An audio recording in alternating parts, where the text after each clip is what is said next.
Hello again, I am Joe Bob, and welcome back to F1 Manager 23 Hardcore.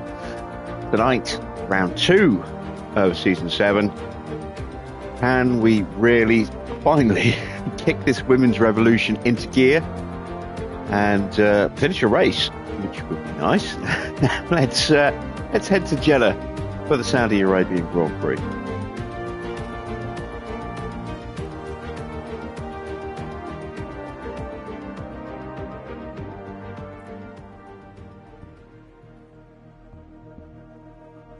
So here we are then, ready for round 2. It's not quite the driver lineup we want, unfortunately.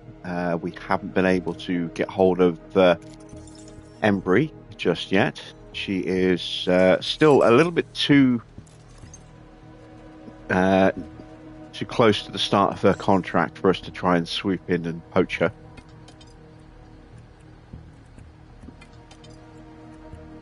You can see. Not interested at the moment for 2 reasons. One, it's a race weekend, but also still a little bit too close, as you can see, to the start of her contract with AlphaTauri. So we will have to try and scalp her. Maybe before Melbourne, maybe it'll be after Melbourne, but as soon as we can, we're going to sign her to replace Carmen Jimenez, who was going to be my pick for reserve driver, so we could train her up, but because we weren't able to get hold of Embry, we've had to promote her straight away into a number 1 seat, and Anne Arnaud is our reserve driver instead. And obviously now that we've signed Carmen, we can't now relegate her to reserve role. She won't accept a reserve role contract now. So this is pretty much it for her career in Formula One, because she's only a 77 rating. It's unlikely she's going to get on the grid again once we let her go. So that'll be it for Carmen. Unfortunately, it's a little harsh, but it is unfortunately just a side effect of the way contracts work in this game. So yeah, a little unfortunate. Let's take a look. We haven't put any new parts on the car for this race, but we have been able to fit that missing side pod, that new side pod, onto Carmen's car, which will hopefully make her a little bit quicker. There you can see where we sit on the grid right now: 12th in speed, 11th in acceleration, 9th in DRS. Still really good in the low and medium speed, although slipped a little in the high speed. Dirty air is still abysmal. We have pretty good cooling, and this is something we didn't do last night. We're going to do now is take a look at the rest of the grid. So Ferrari showed some promising signs of pace. Their car's not too bad. Not too bad. Not great in the high speed, but they've definitely got a little bit more pace than us, fair bit more acceleration. Let's take a look at McLaren. McLaren, again, not that much quicker than us. A little bit less in the acceleration. DRS is about the same. We are better off than them in the low and medium. They are better off than us in the high and the dirty air. Let's take a look at Mercedes. Mercedes have got a quick car. Look at that, 3rd overall. So 2nd quickest car on the grid in terms of outright top speed. That is quite a healthy little bit of extra speed over us. But then we are beating them almost everywhere else. They're better than us in the high speed, but not by a lot. They are significantly better than us in the dirty air by ranking, but that's only 2.5%. So the dirty air performance isn't as bad as I thought it would be for us overall, given that. We will have a look at Alpine. Alpine, not great. Pretty average. A little below average. What about Williams? Not a quick car. Haas. Oh, Haas, look at this. 5th in speed, 3rd in acceleration, 3rd in DRS. Downforce lets them down, 16th, 19th and 17th. But good in cooling as well. They've got the potential to be a threat at certain Grand Prix. And then if they can improve their downforce, they can be a real threat. AlphaTauri, our former team. Oh, look at that. They've found a bit of form. Their acceleration is not good. 15th, but they are the fastest car. Yeah, 0.25 kilometers now quicker than us. They have the best DRS. They are the best in low speed. They are second best in medium speed. A bit like us, they are suffering in the high speed. Although their dirty air's a little bit better than us, and their cooling is better than ours as well.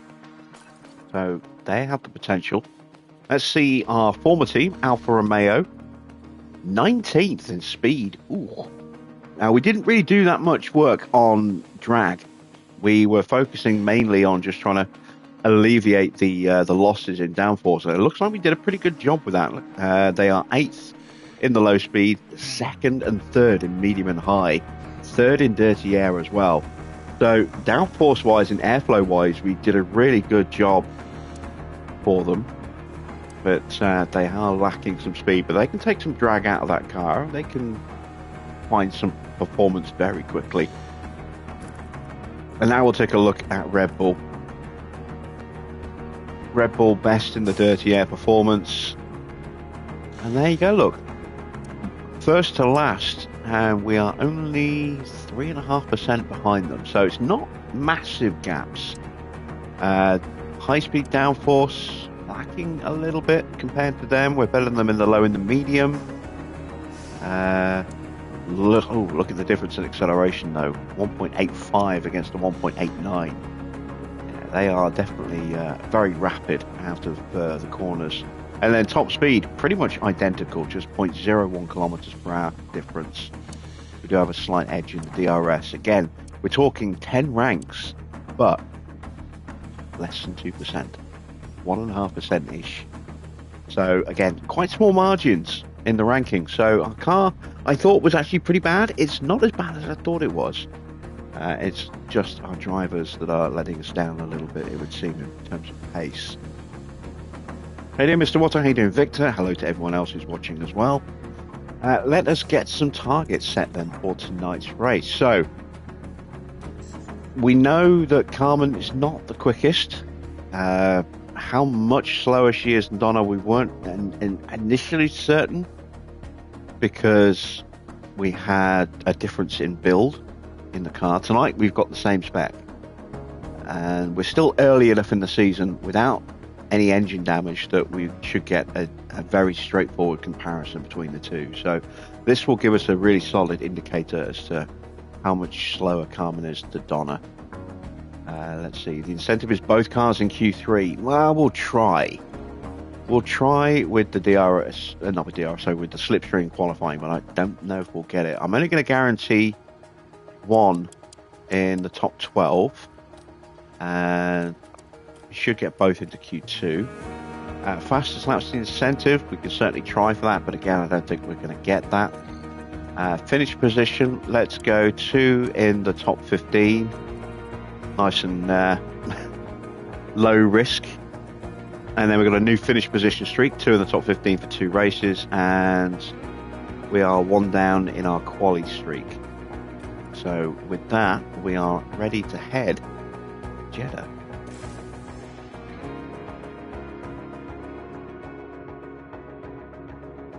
We're here in Jeddah, where the tension is boiling as we head into the Saudi Arabian Grand Prix. The circuit at Jeddah, spread along streets that run next to the Red Sea, is one of Formula One's highest speed tracks. It's a test of skill from start to finish, with cars just millimetres from the walls. The Jeddah street circuit has one of the fastest average speeds, as well as the most corners of any track on the calendar. Good high-speed downforce is going to make life in the fast lane a little easier for drivers here this weekend. In the last round, Max Verstappen flew to victory, the Dutchman proving that he can be absolutely unstoppable when he's in such fine form. So, let's get back to the racing.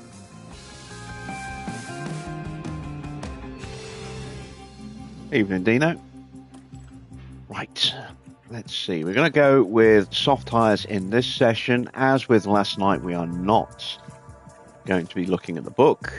I do remember we need 18 laps for a run on this circuit, but we are running with basic default settings and then going from there. to try and figure out how to set the cars up as an added challenge for this season. And let's just compare the state of the cars. There'll be a slight difference just because we ran Donna a little bit longer before we retired her as well, but essentially the same, as you can see. So let's get them both on the track, get their first run done, and figure out where we need to go from there.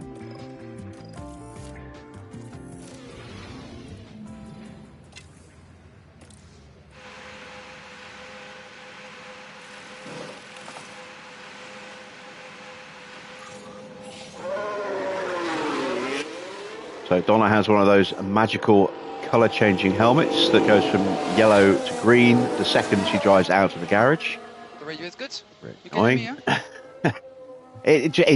It bugs me so much, and I know I keep harping on about this, but after the disappointment of having identical helmets in the first game, they built in a system to have different helmets. Exactly what I wanted.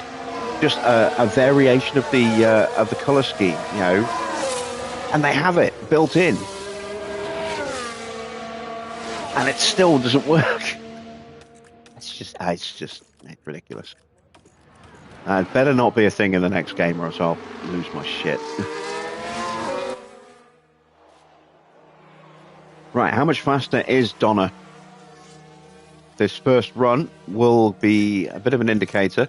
At least it will be once she breaks the slipstream.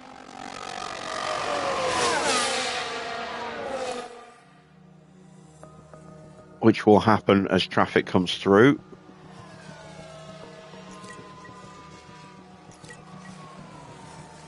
Potentially.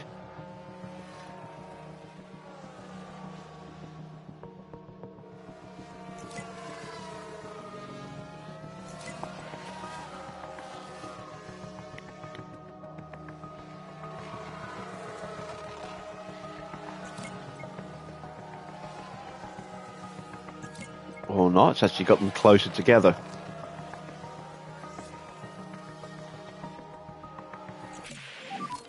Everything else okay with the car?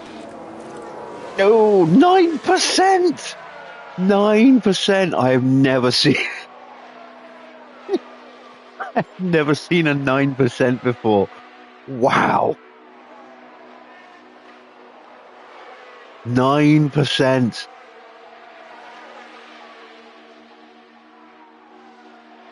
Oh, whoa. We have got our work cut out for us. 9%. That is just ridiculous.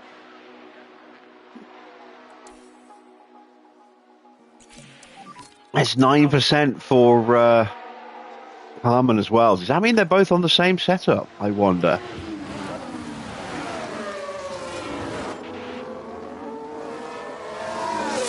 It's kind of crazy.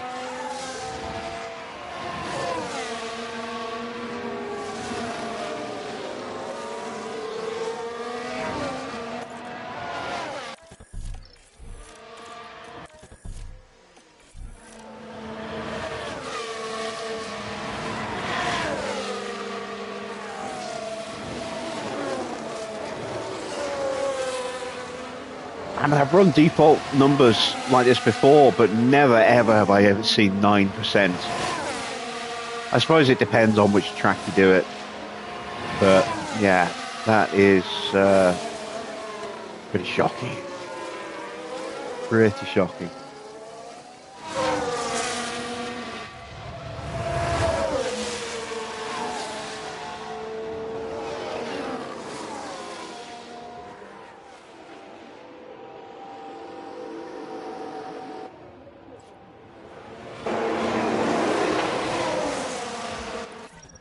All right, let's go to work. Go with 11. 5. I'm going to probably bring that down a bit more. I'm going to go with an 8.2. Pull that down to a 4. Maybe even lower than that. We'll go with a full 3.5. Let's go with a full 0.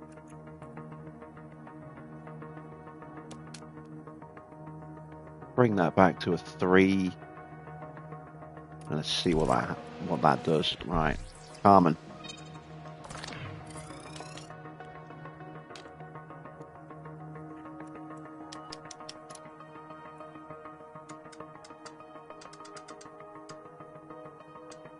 Yeah, and we'll go with the 3.5 and the 0. Might try a 10.5 on this one. And a 3. There we go. We'll try that.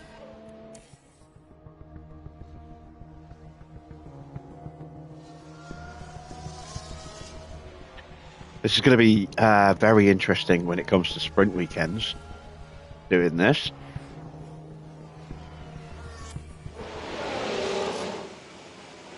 I need to put more fuel in, don't I? No, we'll just run it until we get the numbers.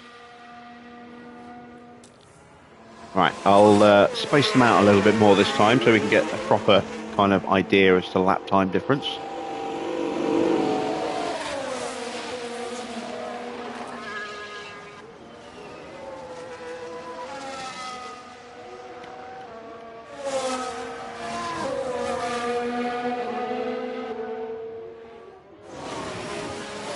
Evening, Anthony.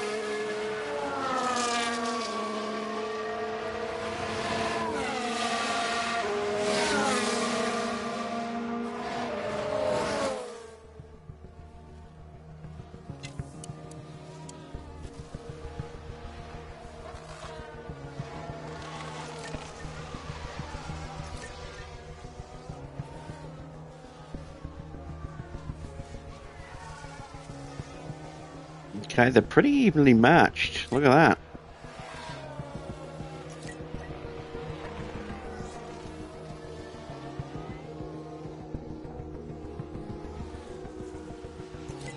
About a 10th difference between the two. So maybe Karma's not quite as bad as we thought. Maybe it was just because she didn't have that side pod. I mean, it did provide a fair bit of improvement. They are very, very closely matched. Still bad. Oh, okay. 46%. So we've made some gains, but still a lot to find.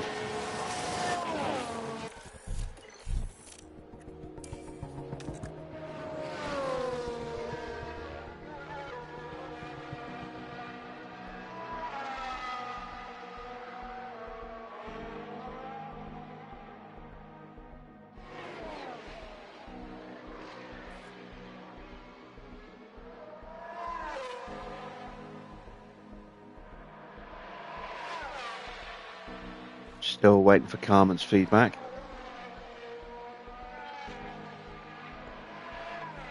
Donna's in the second sector, coming up to the end of the second sector.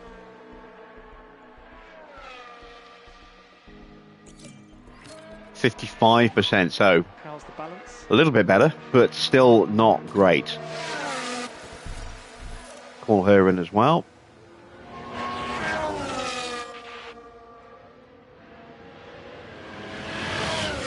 I did leave Alfa Romeo, yes.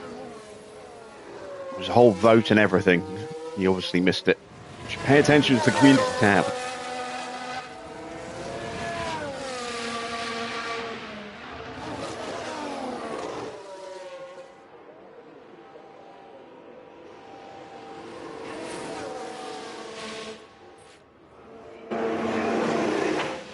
All right. Still a lot of work to do. All right, let's go with a 10.5. We did take too much front wing off. Oh wow, hang on. We've got to go 11.5. Bring that up that way.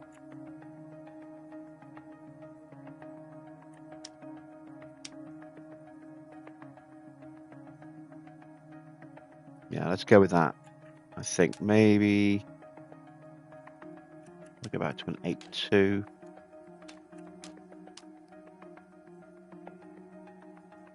Let's try that. Oh, you've been away. All right, I'll let you off. Yeah, you definitely want to check out the final race of last season.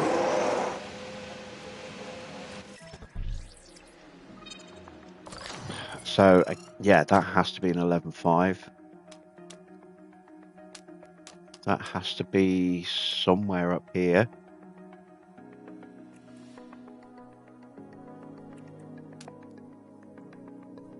That's a bit too much, I think.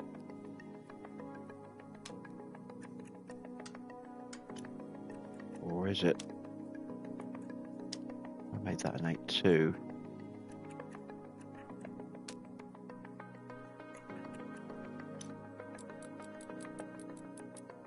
I'm gonna have to go with something like that, I think. 8.2 or 9.1.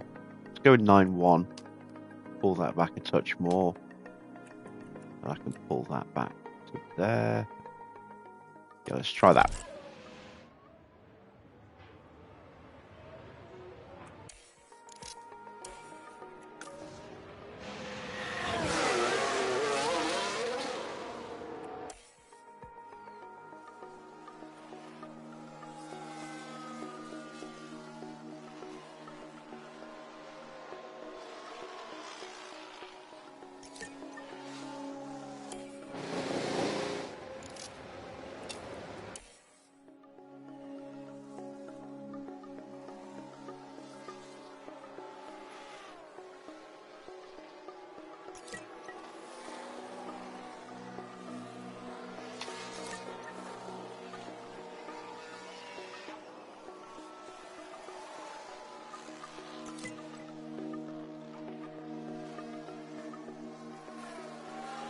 Seeing a little bit more of a gap in lap times now. Gone up to about 0.3. It's not tyre wear.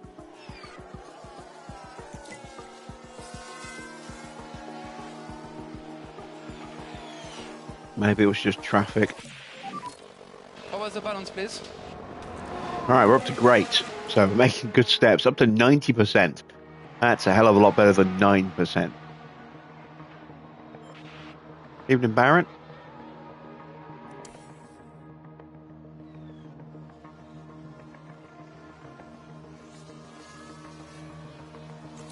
Can we get feedback in? Carmen might not get that final bit of feedback.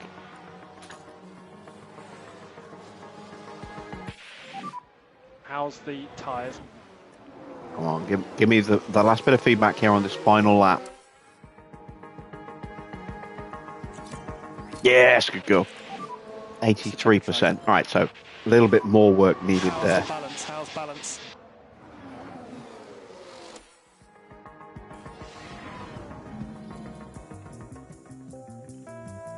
And there we go. We said that Haas had the potential to be quick in certain circuits. Zane pumping in a good lap there. Ahead of Oscar's Ferrari. And Isaac is up there as well.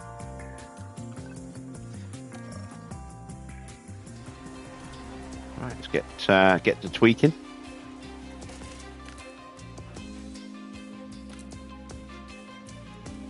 That isn't there, so could that be a 7.3?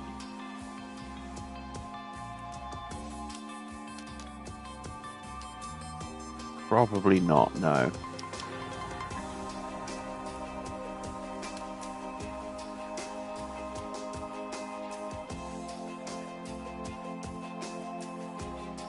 I'm going to go with that. 6.5, 11.5, 9.1, 3.5 and 0. Let's see. We want to run, what's up, about 32% track knowledge. Let's run for 28 laps.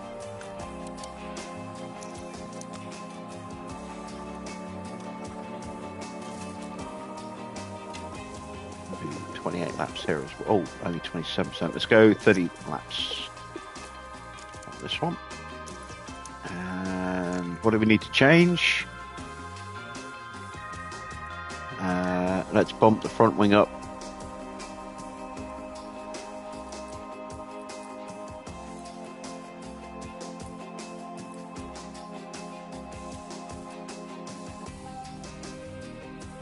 that going to be enough?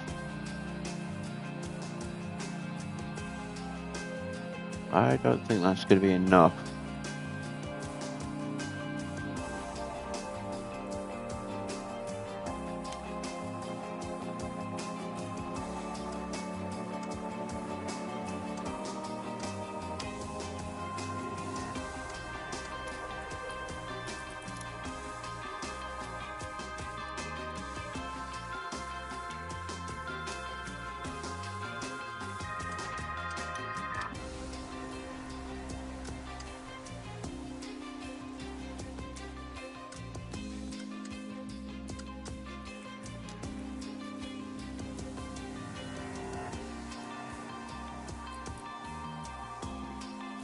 I'm going to try that.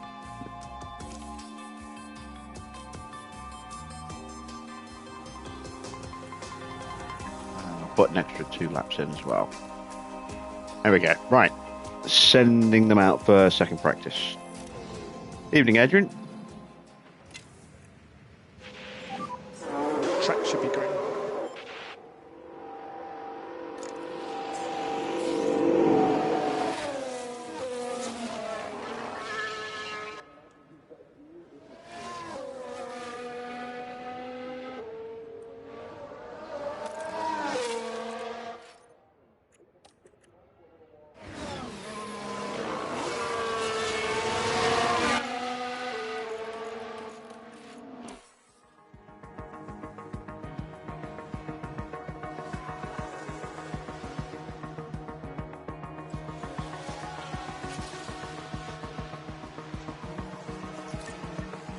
A little bit more of a difference this time, although it's only a few extra laps of fuel. It's what, 4 laps of fuel difference between the two of them.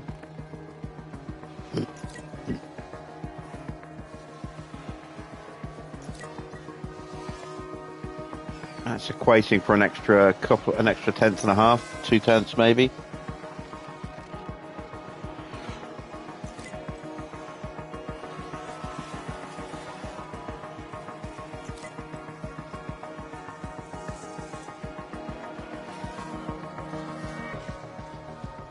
Maybe not even that much.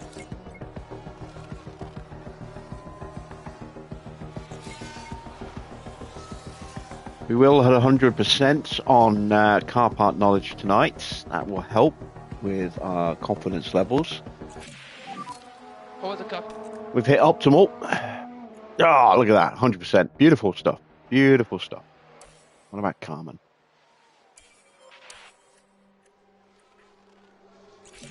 $93. A little bit more work needed, so we'll call her in. And we'll have a tweak.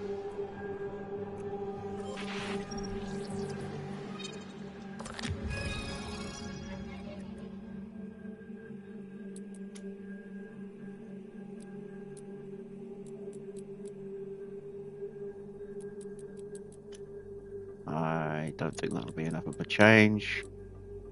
I'm going to go with that.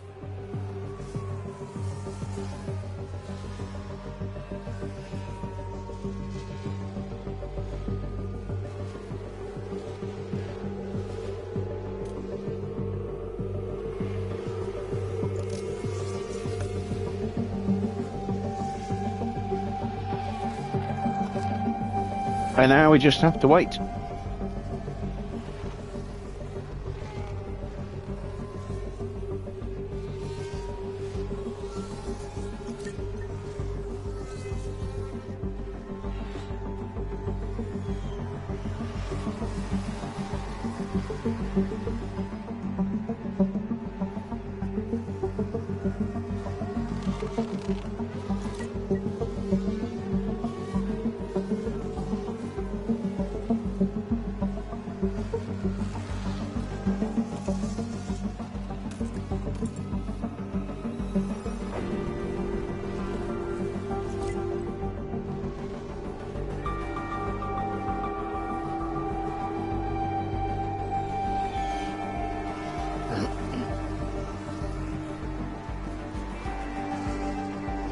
There we go. Donna is done for this session.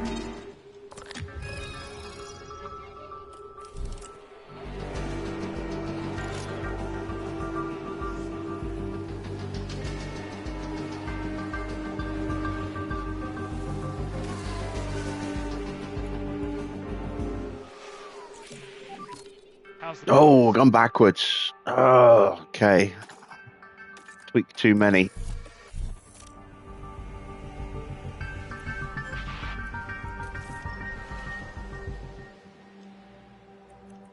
So that does have to be there.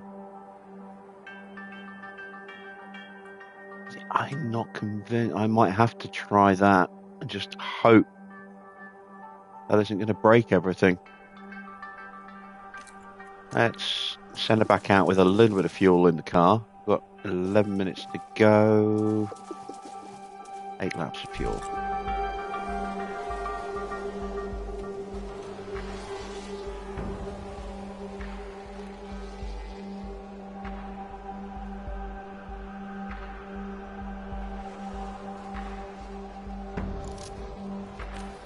I've got her out with about 6.5 minutes to go.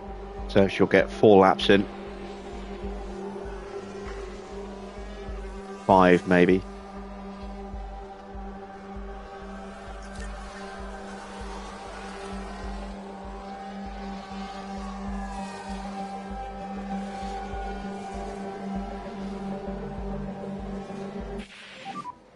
That is the checkered flag. At least we got one bit of feedback in that time.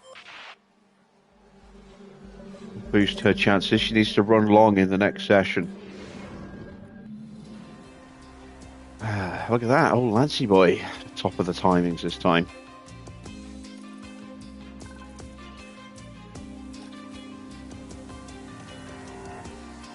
All right. She needs to run long. We're going to run 32 laps of fuel. That should be more than enough, I hope. And I'm going to go with 40 laps of fuel here.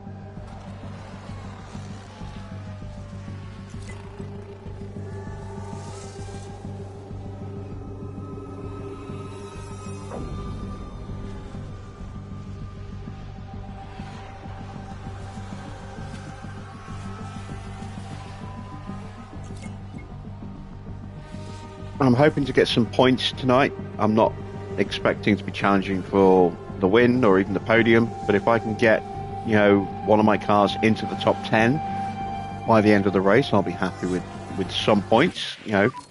Can I have an update, please? There we go, 100%, perfect. If I can get them both into the top 10, that would be awesome.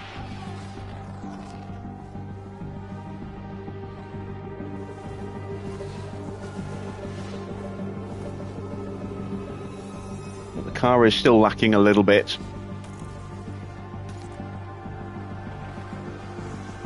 I haven't been able to finish refurbing the facilities. We just don't have the money at the moment. We had to spend the best part of 15 million in buying out the contracts of Belichaks and Gasly.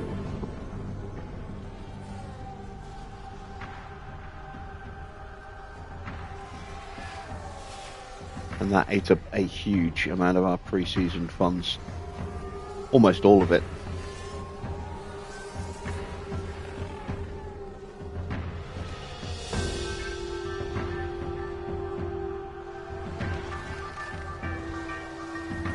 But the facilities are of pretty high level, so once we can get them refurbed back up to normal level and get back to the gains that we should be earning with each upgrade, we will make some significant progress on the car. And then it's just down to trying to get the drivers improved as quickly as we can. Getting the driving sim spruced up is going going to be of prime importance, but that's going to have to wait until at least mid-season, I think.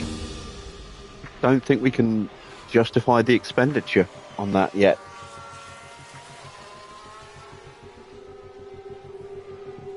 Or at least not until we've got the suspension simulator refurbed anyway, because that thing is in really bad shape right now.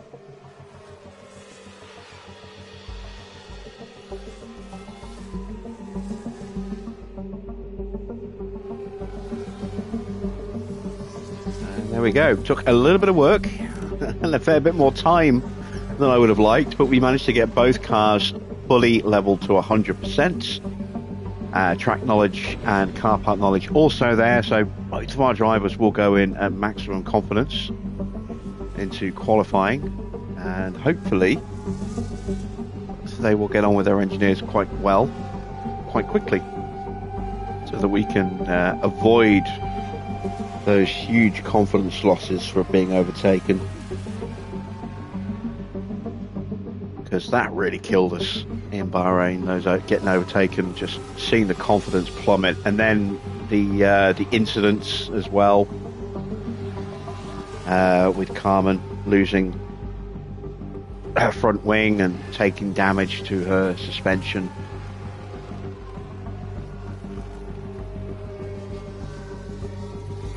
Just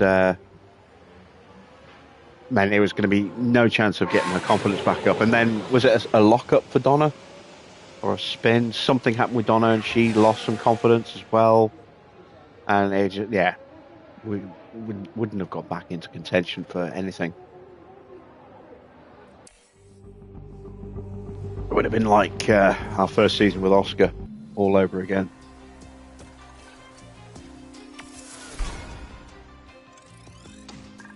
Alright, they're in the high confidence bracket, about halfway through, so they still need to improve a bit with their engineers to get up to the very high bracket, but hopefully we'll be there by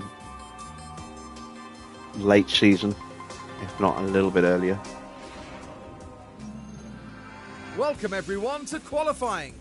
This should be a good one. Jeddah's high-speed street circuit is rather prone to yellow and red flags during qualifying, as drivers and walls often meet. Strategists will be looking for the perfect gap, but need to make sure drivers get their lap in. Looking at the lap times, we saw a real lack of pace from them in practice. They never looked quite comfortable with the setup, and they'll need to try something new for qualifying if they want to get past Q1. What does today have in store? Only time will tell.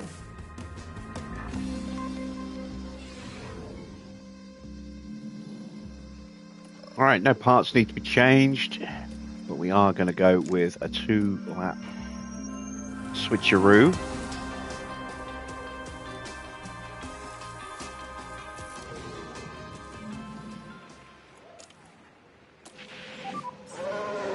Track should be green.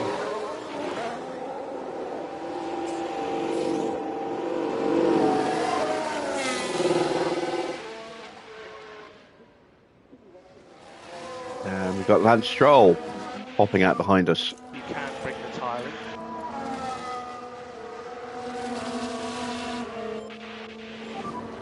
Okay, and we need to wake up the brakes now. Make sure you give us a couple of good braking.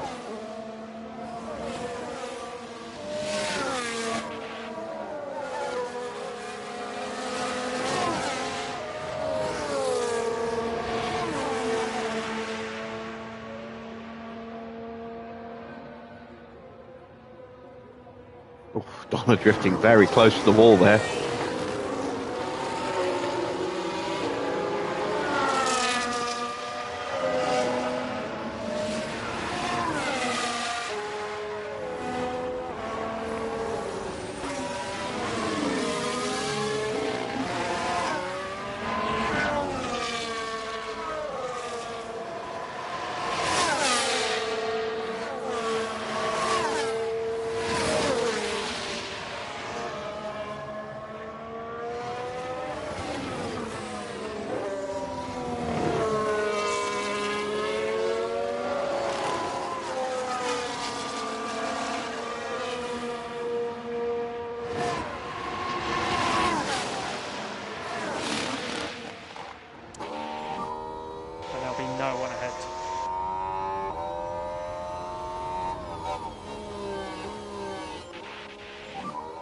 We have a big gap in front of us. We're good to go. First flying lap. Should beat the McLaren out.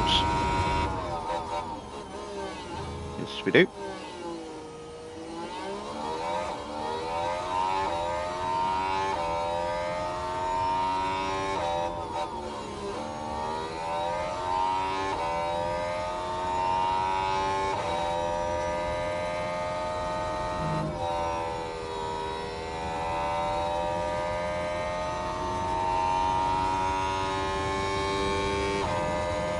And it's Carmen who is quicker than Donna in the first sector.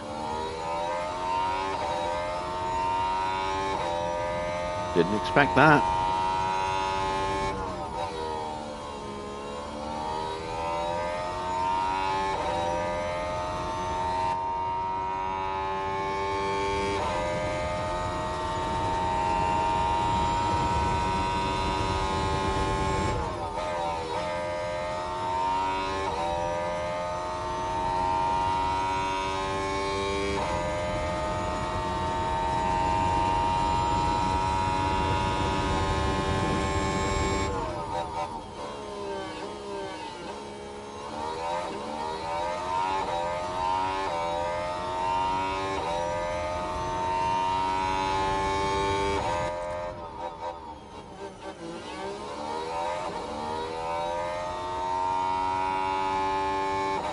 Alright, what's the difference? Let's have a look. 2 tenths.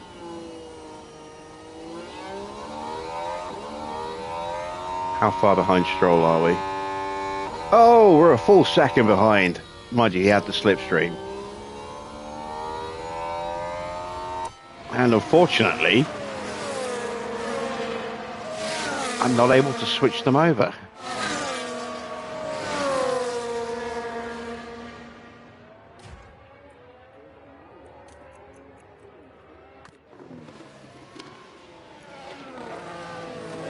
So we'll leave Donna behind for a second lap, and then we'll send Donna out first if we have to go out again, which we may well have to do.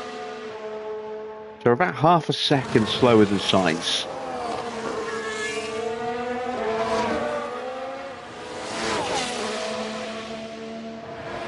Stroll's time a little anomalous, and you can see he's 3.5 tenths quicker than Max because he was tucked up behind Donna. So he got one hell of a slipstream all the way round.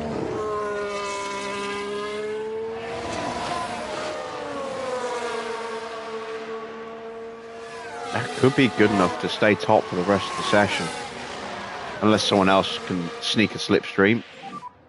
Shouldn't be anyone. Oh, now we're not even going to get the flying lap boost. I'm not even going to get the slipstream boost here. Track is clear. Track is clear. All right. Well, this will be a straight fight then.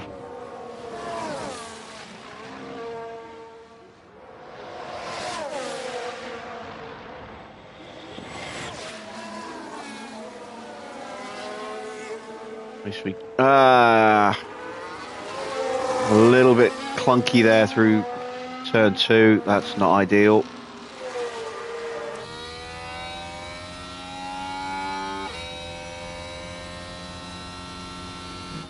Now we've got Norris's McLaren. We've got both the McLarens in the way.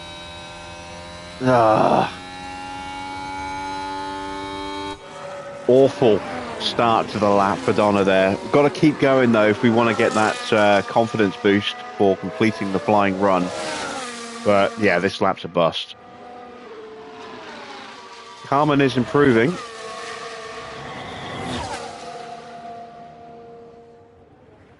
I'm going to assume she didn't get held up in the first sector. Let's have a look at the split times. 3 tenths difference in the first sector. Half a tenth, well, not even that. About 400ths in the middle sector.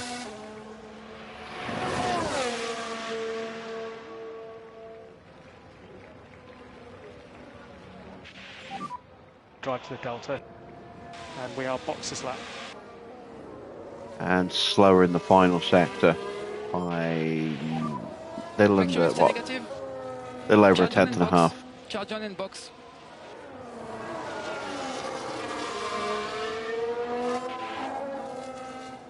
So we are 9th and 10th right now.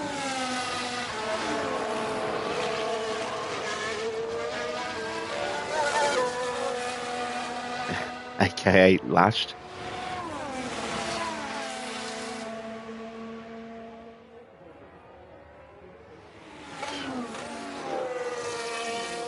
And we are going to need to go again. Let's see what our confidence level is. Peak.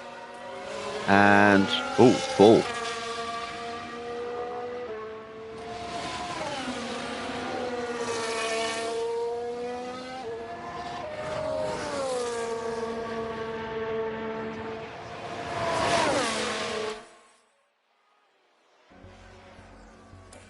So the question is,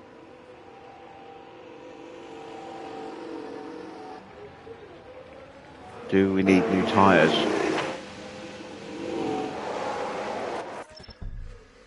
They're at 82%. It's not ideal. We're going to do one run on these tyres.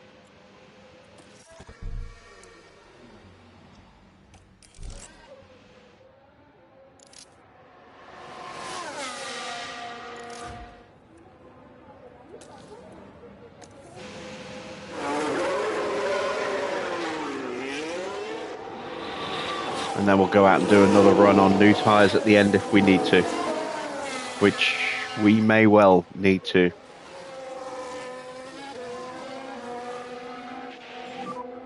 On as much work as you can on your tires now.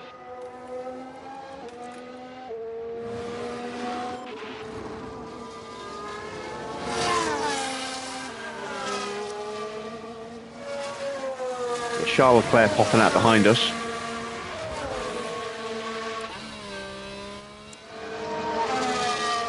Carmen is going to get the slipstream as long as we don't get pushed aside by another car.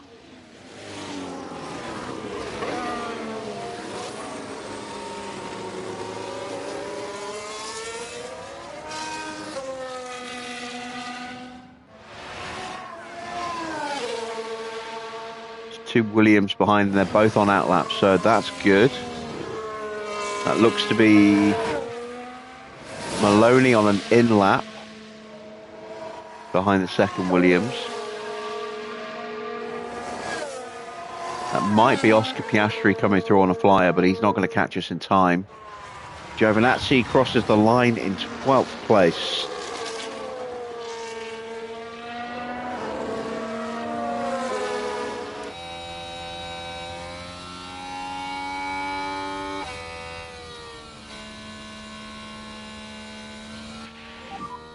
I'll let you deal with the traffic now. Nothing I can do. Okay, you can go. You can go. Traffic, traffic, traffic.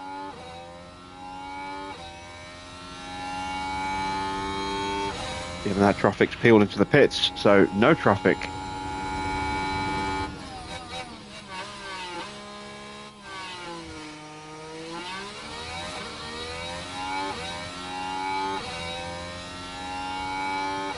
Piastri up to 7th.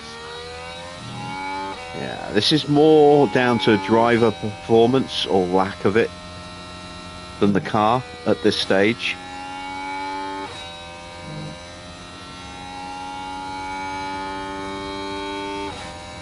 Because the car's not horrible.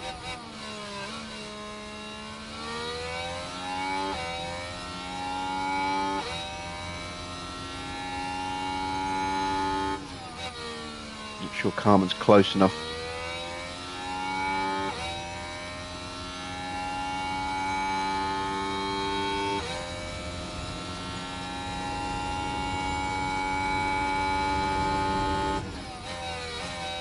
No, I don't think she is.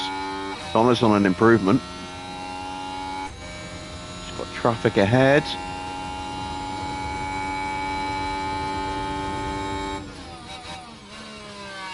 Is it on an in-lap or an out-lap? I think it's on an in-lap. Nope, starting an out-lap. So that's a starting a flying lap. That is Sainz. Donna has improved a little bit. Palmer got a slight improvement in the final sector, but we are definitely going to need to run again on new tyres. We have got that improvement in confidence though, which is good. And you see Donna close to Schumacher, who again is nowhere at the moment.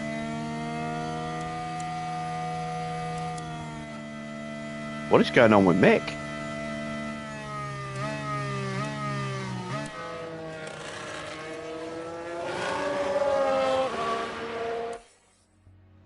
Alright, let's get the girls back in and put new tyres on.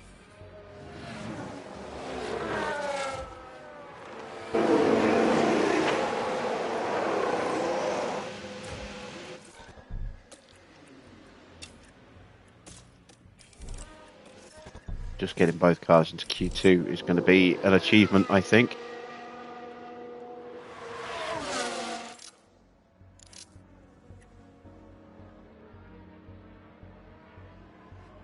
Just looking at who is on outlaps, who's on flyers. There's Giovinazzi. He's on an outlap. Sainz is on an in-lap. Schumacher's about to start his flying lap. Ocon's on a flyer. Alright, we're going to have to go.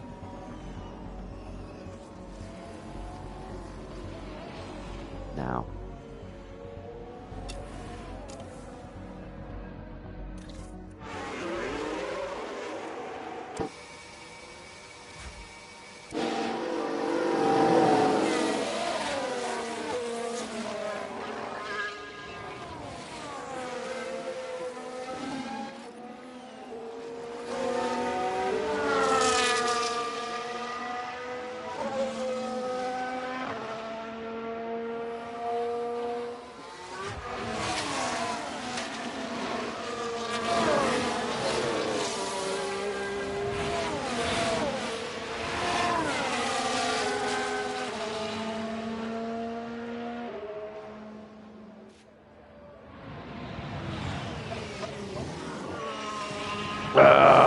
We're not getting we're not going to get the slipstream, unfortunately.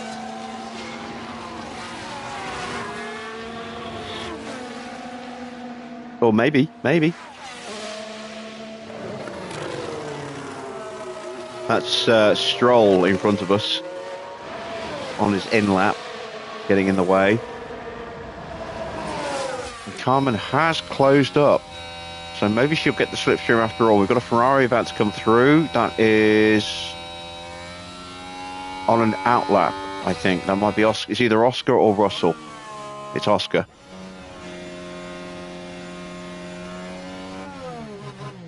Right, who is on a fly? Who's just gone through? Is that Schumacher? Yeah, Schumacher's coming. Okay, bit of traffic. And we are starting our flying lap. So not going to get pulled over now. Track clear. Just have to try and negotiate the traffic and improve enough to find our way through. Can Mick get through? There he is. Mick goes up to 11th.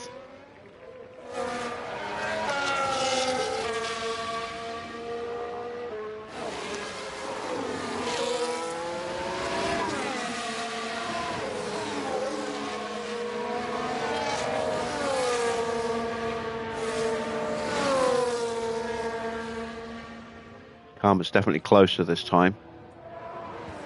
No improvement for Donna in the first sector. That is frustrating. Okay, that's the checkered flag. Well done. Carmen's improved. So that's good.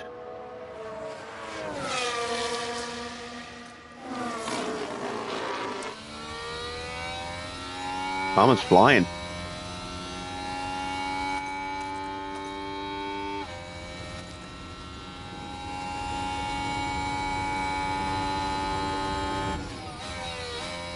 Donna's not improving. She's going to go out.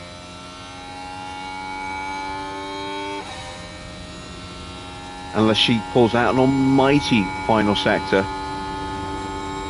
and she needs nearly 0.3 of a second to be sure.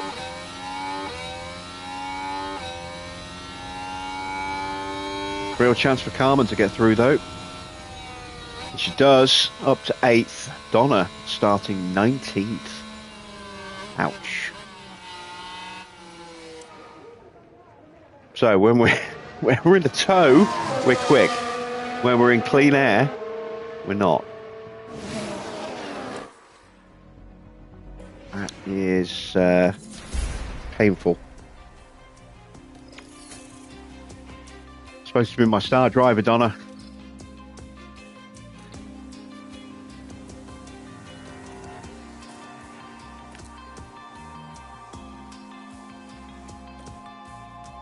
I thought if anyone's going to get eliminated, it would be Carmen in that first sector.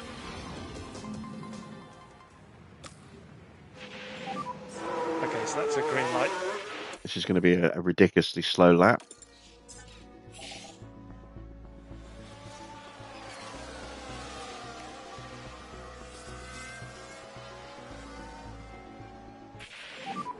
Drive to the Delta. And we box this lap, cool the car.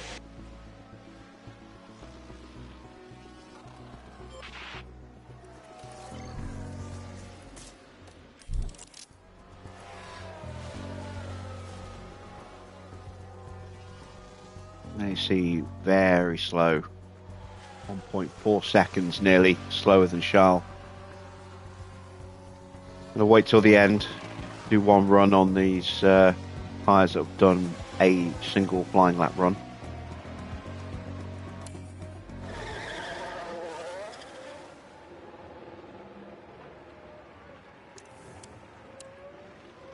Here comes Oscar, I think.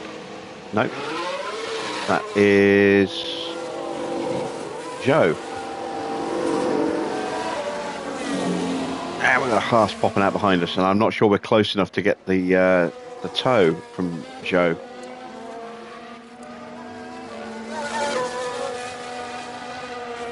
Maybe.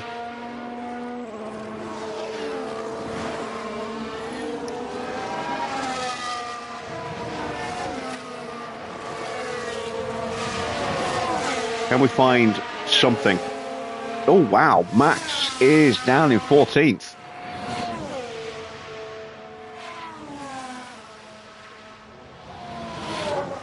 Starts his flying lap. Potential traffic in this first sector.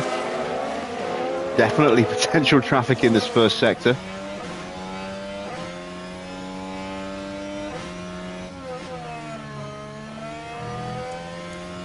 Oh wait, it's Leclerc and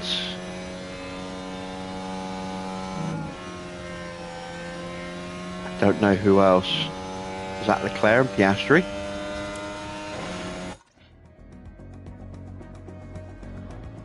No, it's Leclerc and Russell.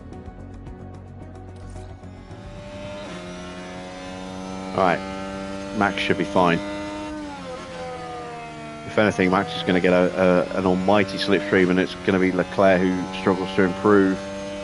Russell's in trouble a little bit as well. He's having to drive defensively, but he should be quick enough to get through. Look how close it is until you get down to Max and us. As Leclerc is going for the overtake on the flying lap. Oh, and there's traffic as well.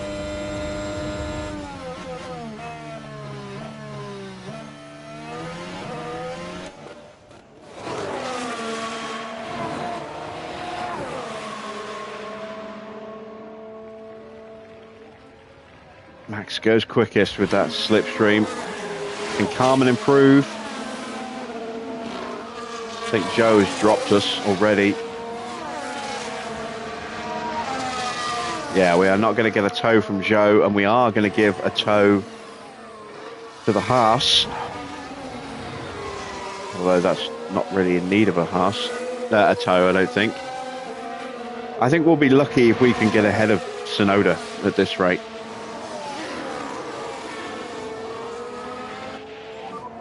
It's the checkered flag. I think we'll be lucky to get within a second of Max. maybe 9/10. Ah, god damn it. Sonoda getting in the way through the chicane. Now we're under pressure from Porsche.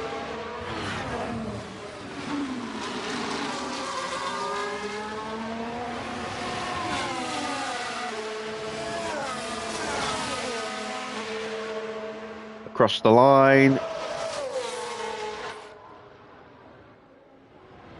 Did we not improve at all?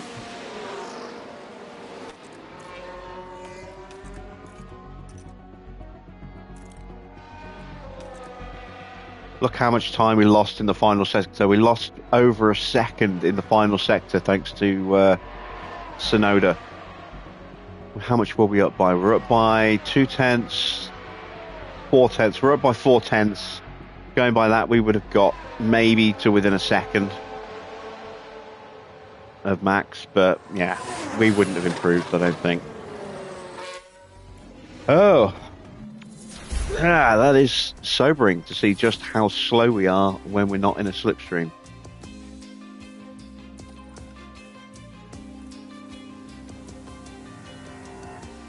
Max takes the pole, half a second quicker than Oscar, so we've got a slipstream run again. We are nowhere. Here we are, folks. We're back for another day of scintillating F1 action. It's race day. Jeddah street circuit certainly makes the high speeds of F1 racing a thrilling affair. But even a world champion can be caught out in between the narrow walls, just as Max Verstappen found out in 2021. Now, Karun, based on what we've seen of Max Verstappen this weekend, how do you think he's going to be feeling today? Well, pole position is obviously a fantastic way to start this one. That being said, there's a lot of work to do between here and the checkered flag. Well, this is certainly going to be a challenging but no doubt exciting race here in Jeddah.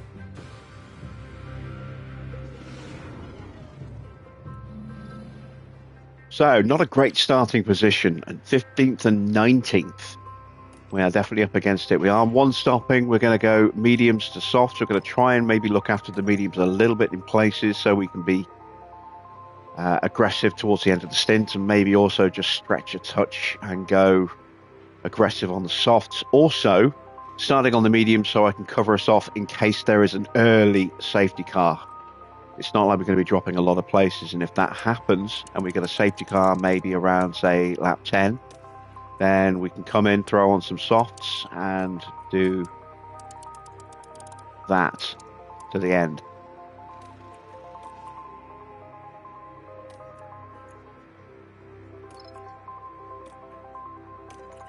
So, just giving ourselves some options here.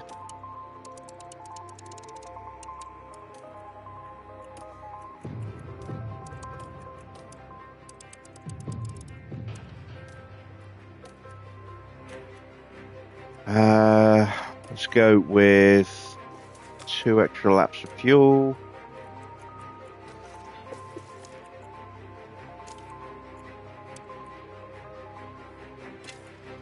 Just push the fuel and not, we'll have to push the tyres as well. Otherwise we're going to be overtaken very easily. We'll try and save the battery until lap 3 if we can. Alright, can we get both cars into the top 15 tonight? Let's find out. The drivers are lined up on the grid here at the Jeddah Corniche circuit, preparing for 50 flat-out laps under the lights. I suspect that we'll all be closely following Charles Leclerc in this one. Yeah, it's a P5 start. The podium's in sight, but there's a lot standing in their way. Here we go. It's time to go racing.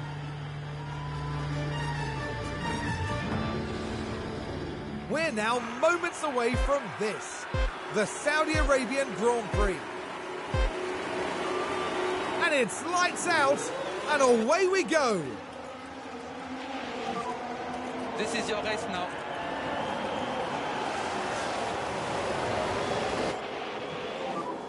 Let's try early overtake.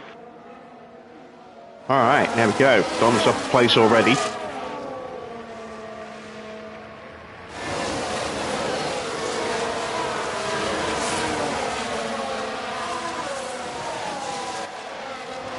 calm and under pressure. Got soft runners behind her. And we're not pushing the battery yet. We can just keep Albon and Sainz behind on this opening lap.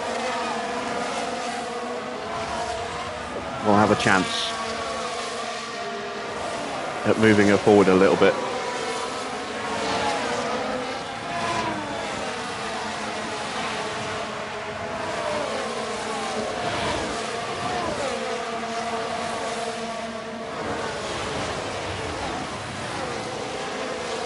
Does feel a little weird to see Albon going full circle back to Williams.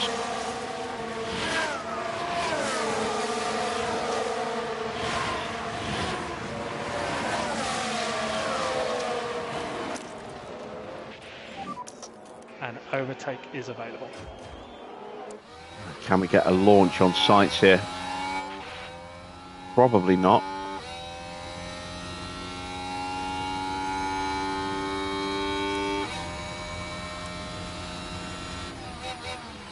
Oh, we just lost 2 places in 1 corner. Not good.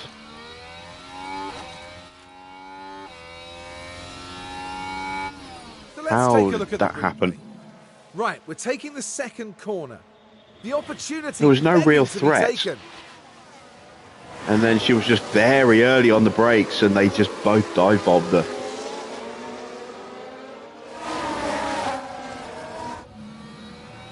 Have I seen McLaren's one-off livery for Monaco? Yes, I have. The Senna Tribute livery. It does look pretty good.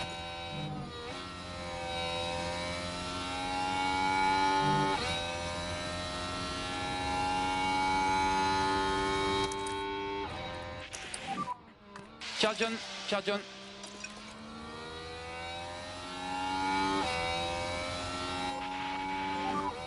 Let the tyres come back to you.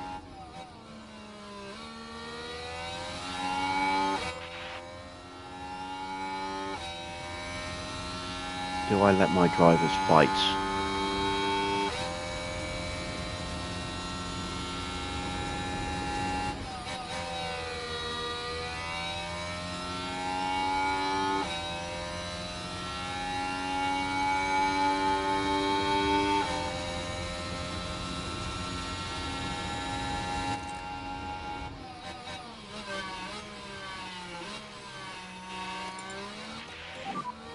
DRS enabled.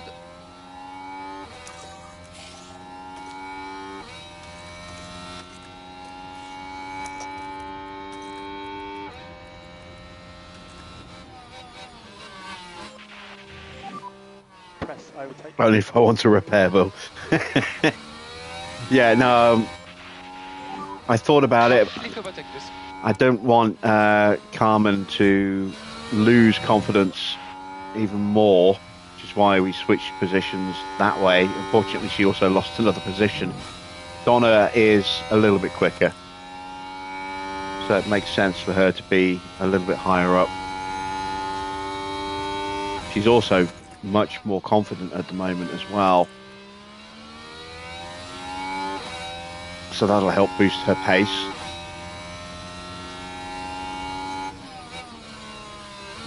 Close to getting onto Albon.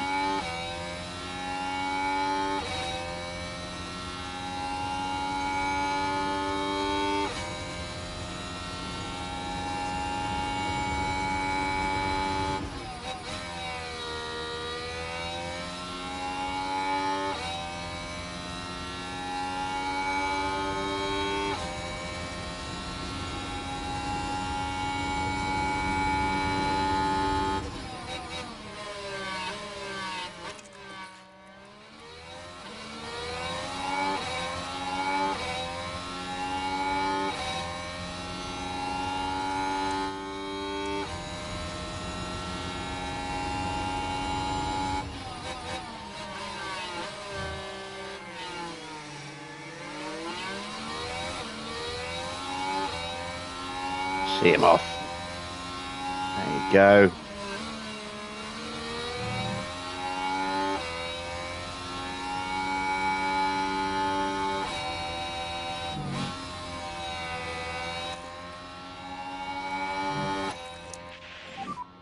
And we can have recharge on, please.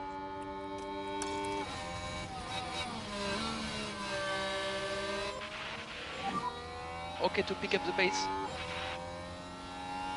I think Donna's going to get overtaken here. Just haven't got anything left to fight with, unfortunately. And keep an eye on your battery. Charge on. We want to manage our time. So we're going to be running at the back for a good chunk of this race.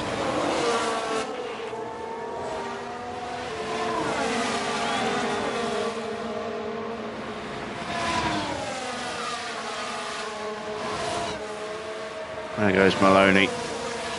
Got no answer to that. Manage your tires.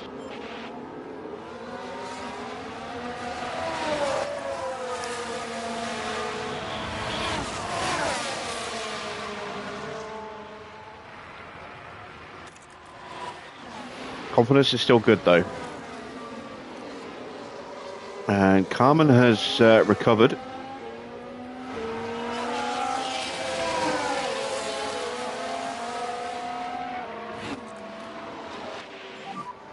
There's no need to go for it.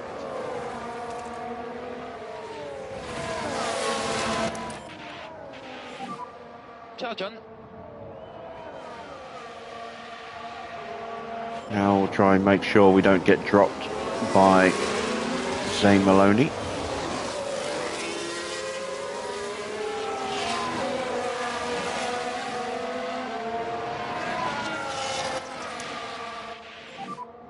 Okay, charge on.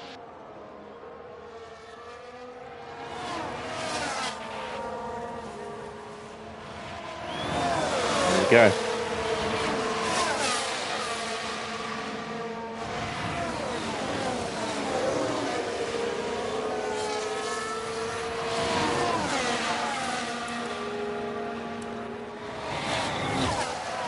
So Giovinazzi is the head of a little breakaway group in front of us. It's dropped off the back of Ocon now. Hopefully that will slow the pace of that group down. In fact, Behrman is fighting past him.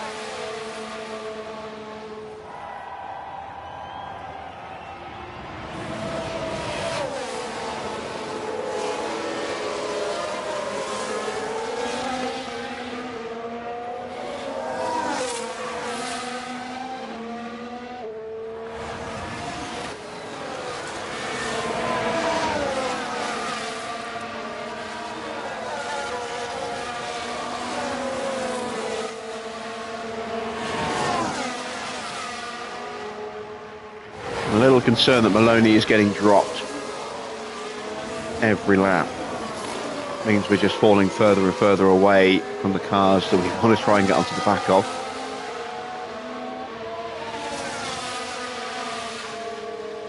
Behrman has pushed and got away from Giovinazzi, straight onto the back of Ocon. So I need Giovinazzi to start slowing everyone else down.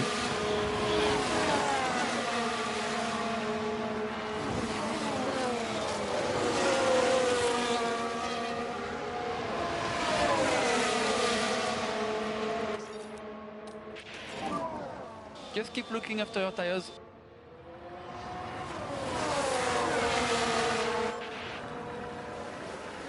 Oh, it is looking a little feisty.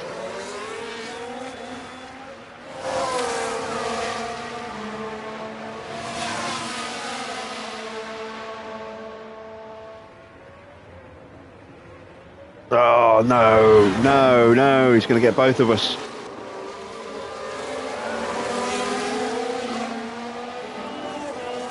Just one of us.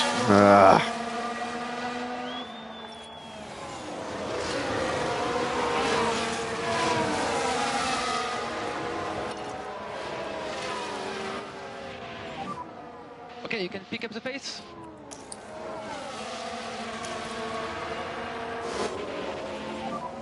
Okay, focus on recharge.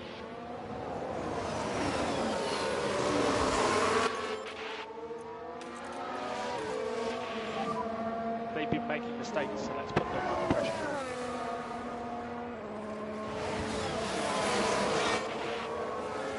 Right, we're still in range.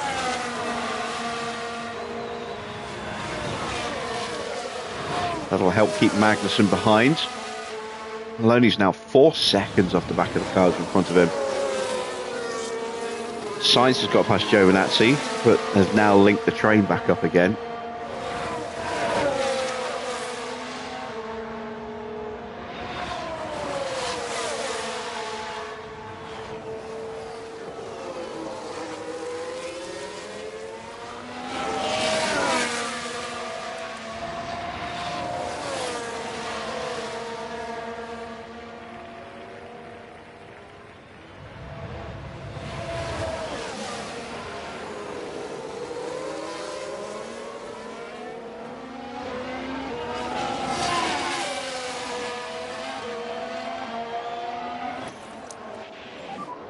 Charge on. Not quite able to get the launch out of turn 2 without the battery. At least not with the tyres on this setting anyway. Maybe if the tyres were up a bit more, maybe we could have got that move finished off. Car isn't amazing in terms of acceleration. Mid-pack at the moment.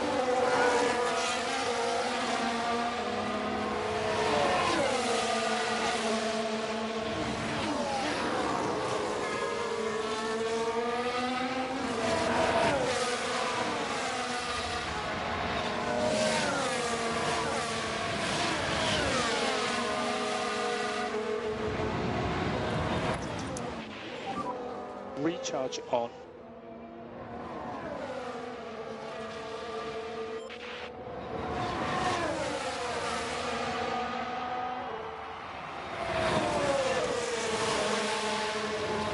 Let's see what Maloney does across the line.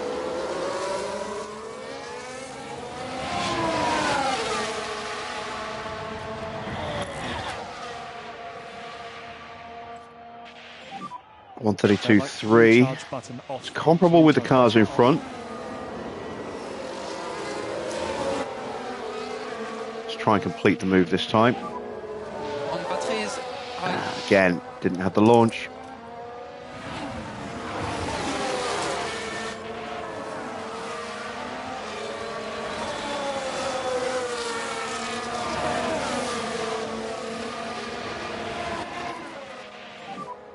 Charge on.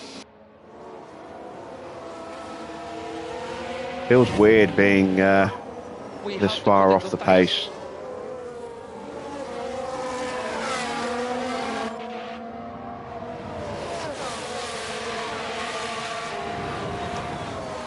But I'm confident that, at least in terms of the car itself, we can turn the car around pretty quickly this year.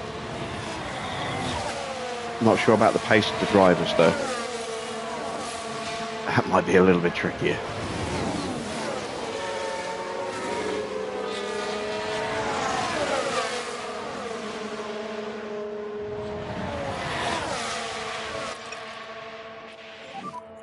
We have margin to push a bit more.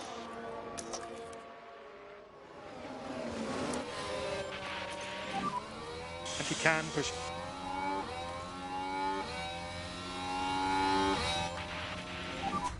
Can press overtake where possible to discharge the battery a little bit.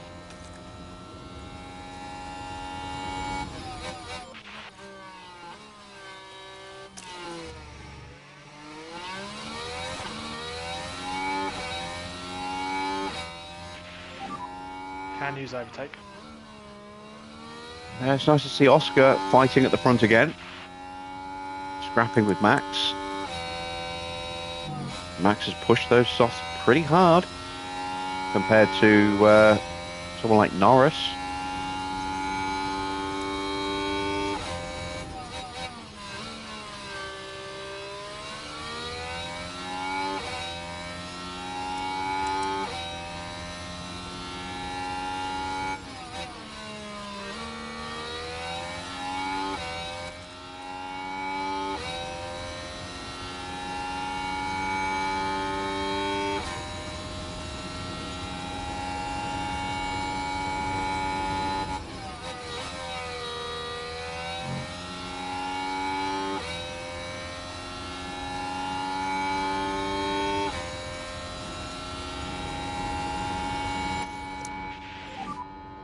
Charge on for now.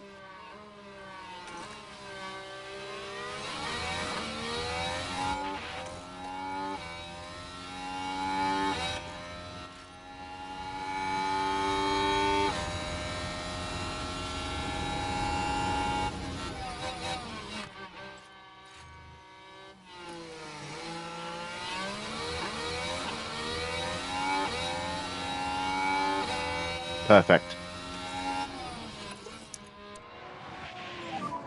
So recharge on. Managed to box in Kevin there a little bit through turn 2. Evening, DG. Charge on.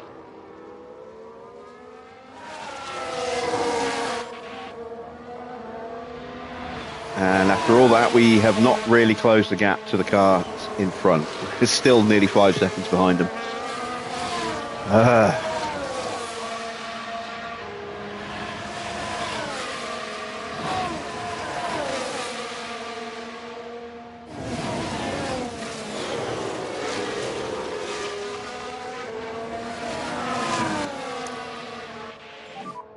Charge on. Charge on.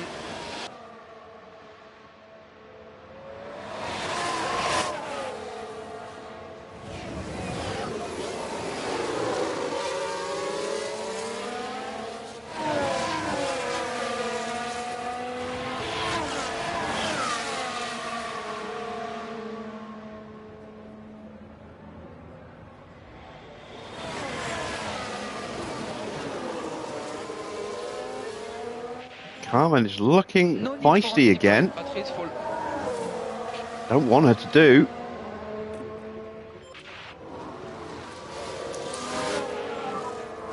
Recharge on, recharge on. Stay tucked up behind Donna. Charge on. Charge on.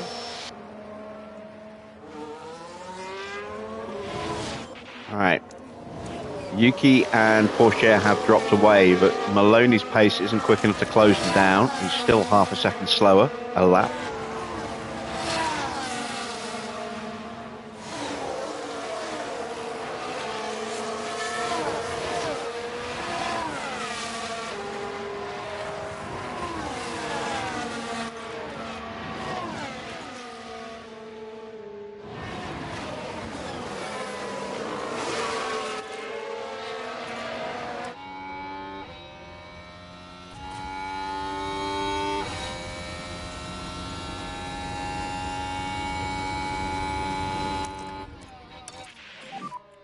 Okay, we need some deploy.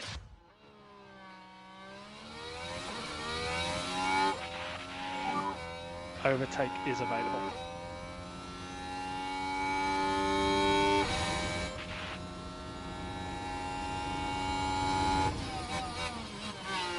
All right, Donna's back in front of Maloney again. 5.1 seconds the gap.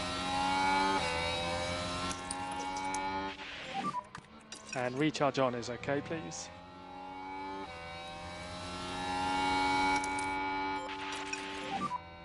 Just be careful with this tyre. We just don't have the pace to break away though once we get through. Car is not good through the first sector. And then the second and third sector is just all DRS, so we're not breaking away through there either. It's going to be a long race.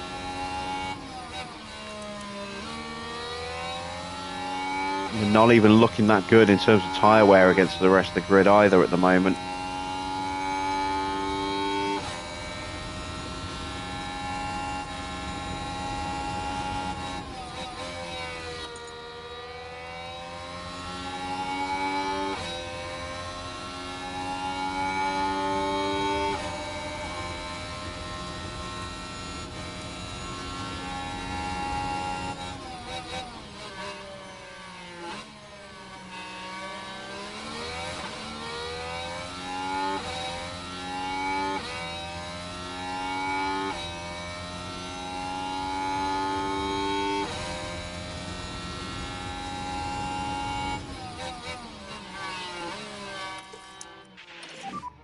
Okay, charge on. Charge on. Oh God, and we got picked off by Magnussen. No need to push the tyres.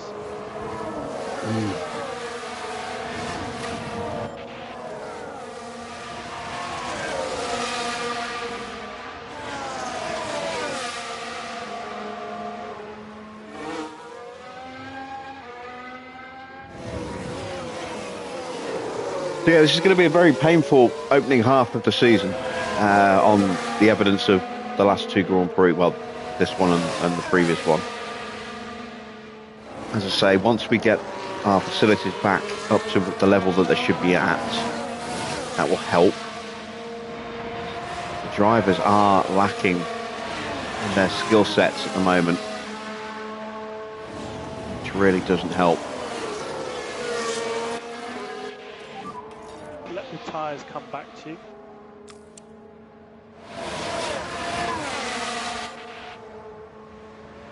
Might be the best thing for Magnussen to get past Donner here and then start fighting with Maloney. Maybe that will pick up the pace in front of us. Let's see, Magnussen also on the mediums.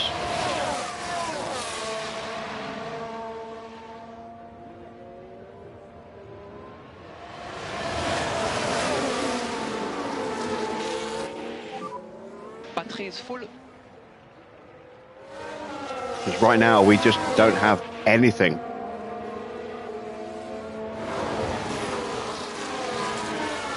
You know, our patient clean air is just not there. We need the slipstream just to stay semi-competitive right now. This is not a good circuit for us at all. Evening, Harvey.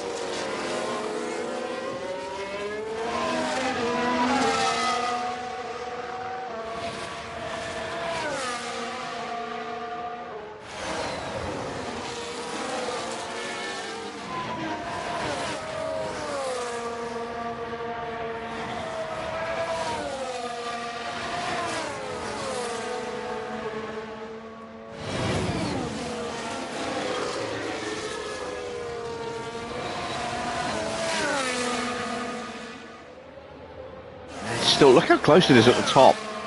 Max still scrapping for the lead at the moment. Oscar's up there with Piastri, Norris. Hajar is there just about in range. If there's no real break anywhere until you get to the gap between Pourchaire and Maloney. Oh, sorry, Sainz and Giovinazzi. That's the first real gap. Maybe Behrman and Stroll. That's close enough that they can get that back pretty quickly. But yeah, Giovinazzi to Tsunoda is a gap, and Sainz to Giovinazzi is a gap, and then obviously Maloney 6.5 seconds behind his teammate.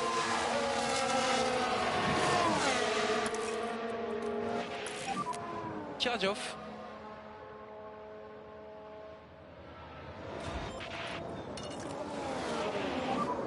Time to push on these tyres.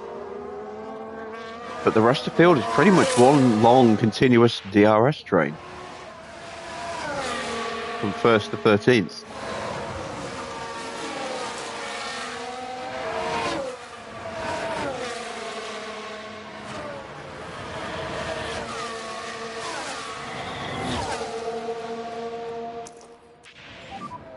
Press overtake.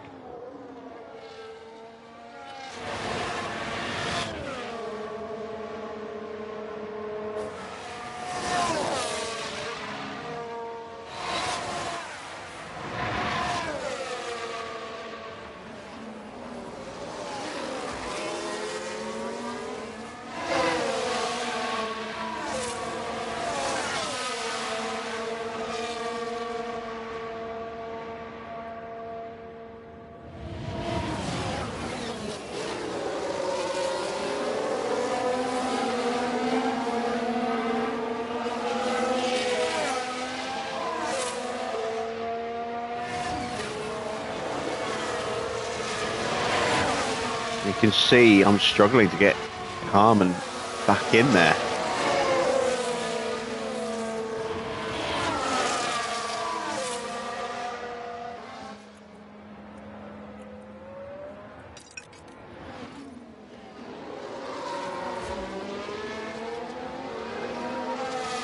So the car is supposedly better than this on paper. It's not good in the high speed, but it's good in the low and the medium speed.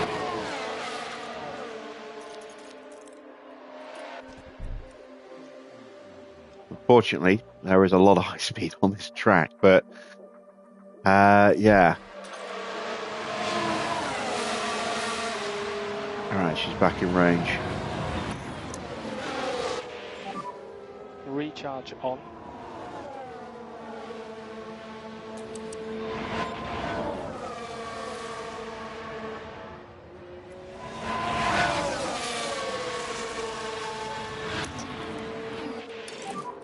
Overtake available. See if we can bolt. I don't think we can.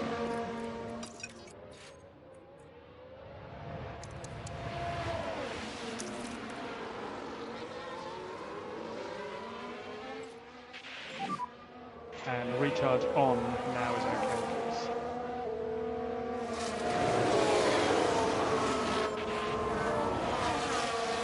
Hopefully we'll have more pace on the softs, but it's unlikely.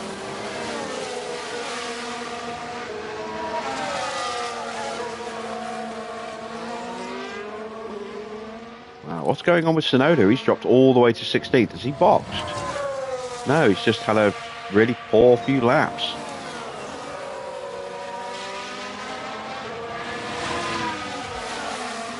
Doesn't look good. No, it doesn't, does it? But, I mean, we were needing a challenge. And, yeah, we've got it. And we can have recharge on, please. Again, as you can see, not able to break away in that first sector enough to be safe by the end of the lap.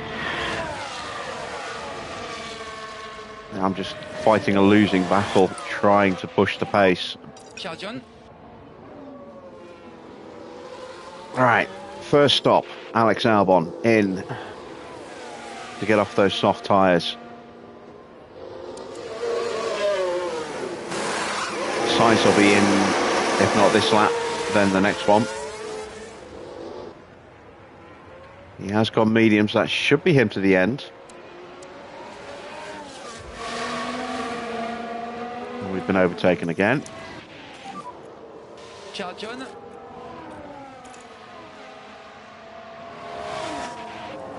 So this is us, I think, scrapping for 17th and 18th tonight. Maybe 19th, maybe 16th. But yeah, unless we get a really lucky timed safety car where we can jump some of the traffic and then get into a queue and stay with the queue, I think top 15 is not looking at all likely.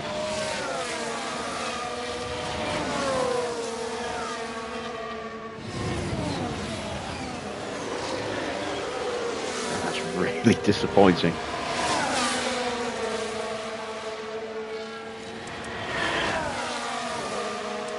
There goes Sainz, as predicted.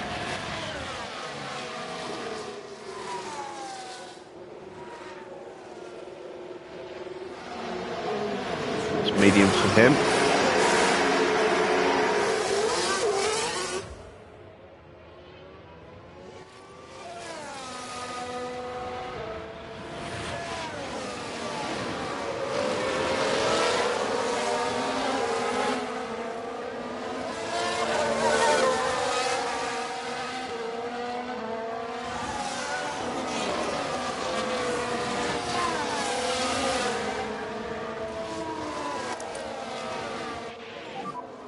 Let's have recharge on then, please.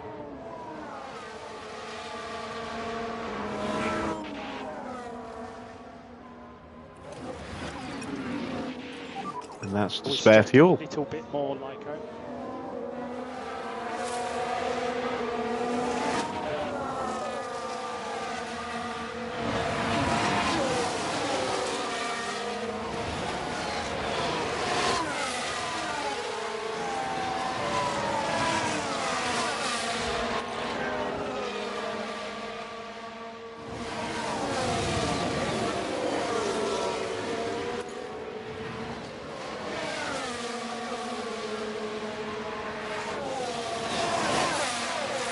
Right, Magnussen has finally punched his way past us. I'm surprised it's taken that long.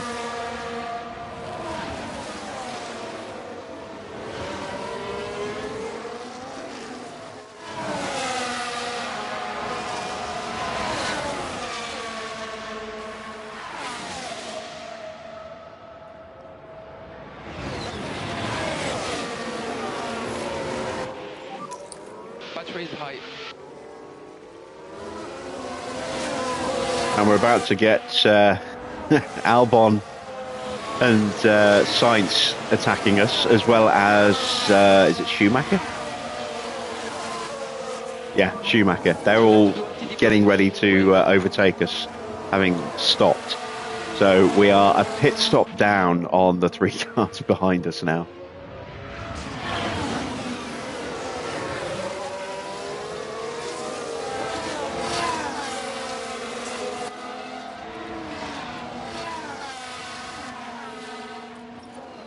Evening, Army.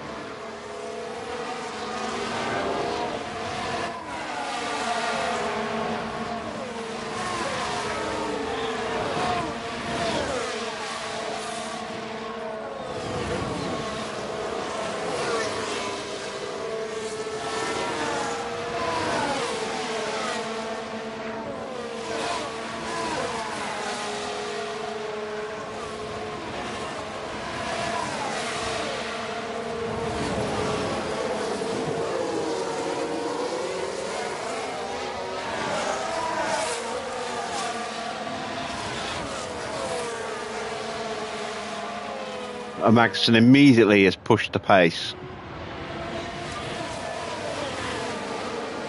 issuing the pits for Ocon.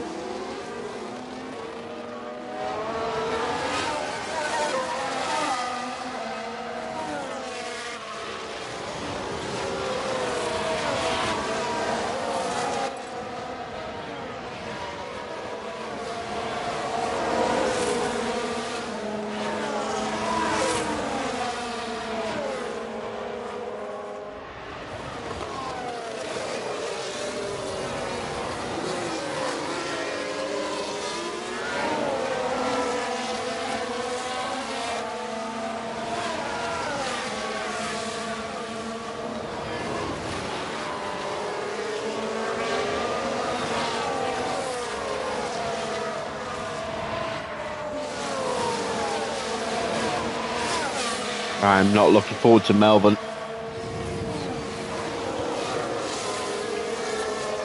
The fact that we're bad here is not encouraging. We are very bad here.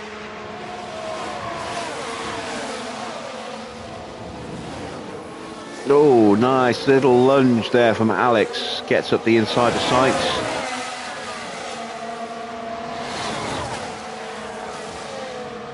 Sainz will try and retake the position with the slipstream behind Harmon.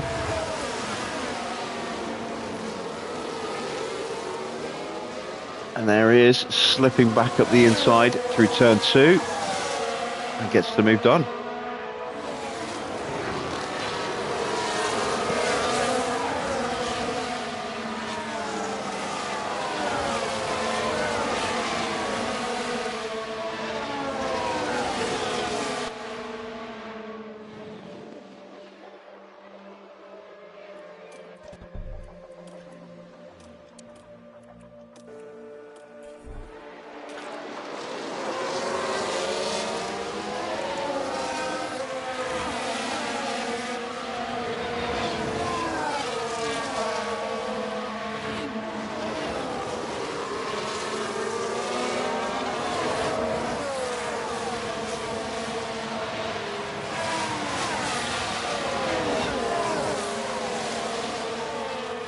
We are frustrating those new tyre runners behind us.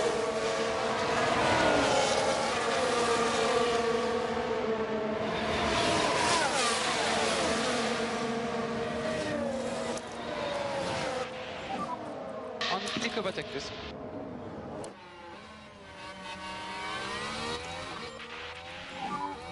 And overtake is available.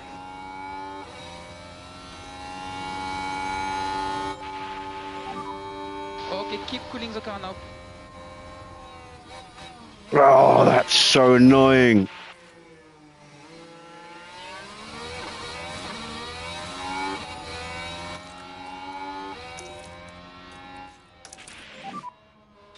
Okay, charge on.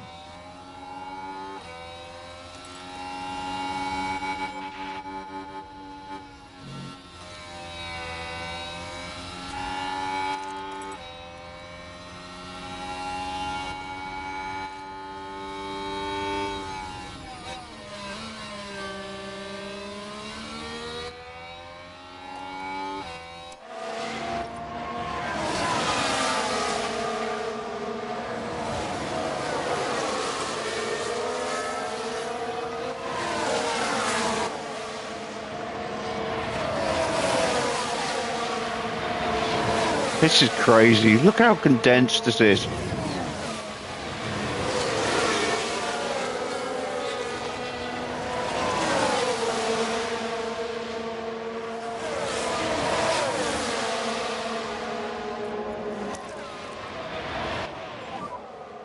You've got everything, press on hold available.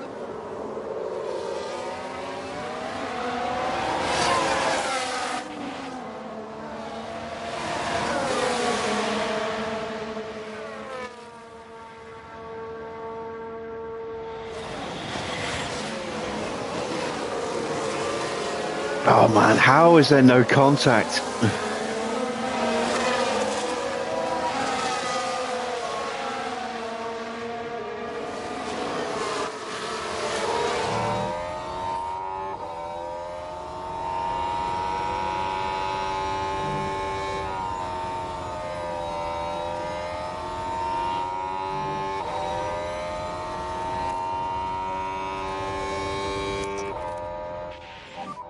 I thought she was in push. She wasn't. Damn it. No wonder we lost the place.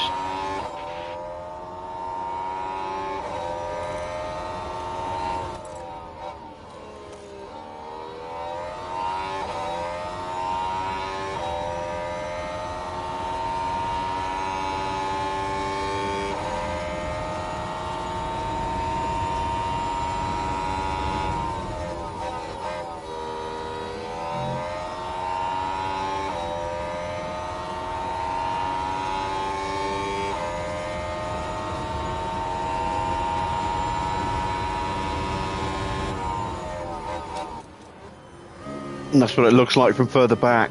It's just so crowded. There's so many cars in such a... Oh, there's contact from someone. Oh, red flag. Okay, red flag. Who is out? It's not us.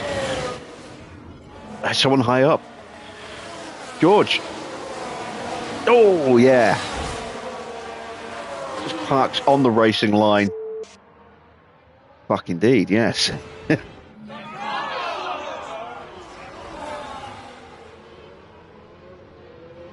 It's a little early for the soft tyres.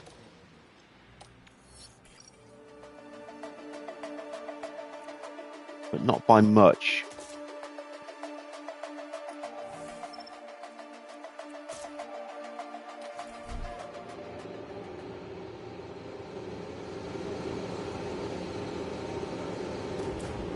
So we're going to start 14th. Here we go once more.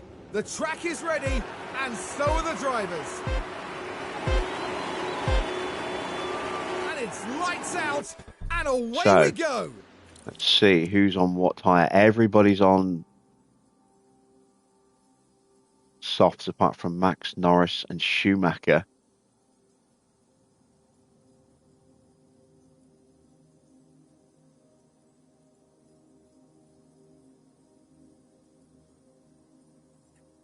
All right.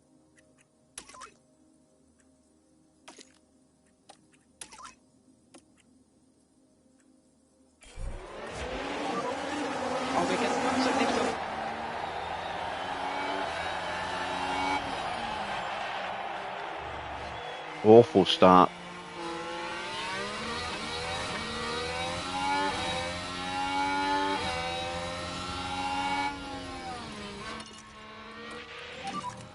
drop down the plates now.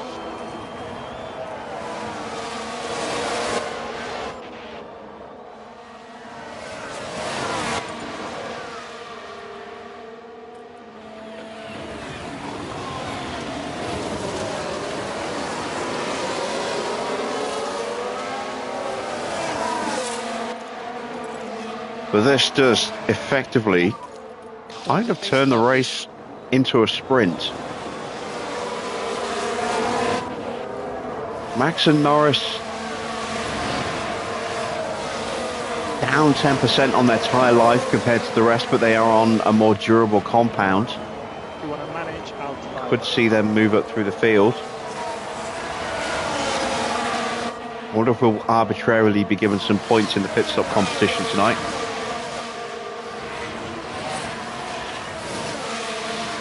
There's hardly anybody boxed. You see Albon, Sainz, Schumacher, Ocon, Norris and Max. They're the only ones who stopped.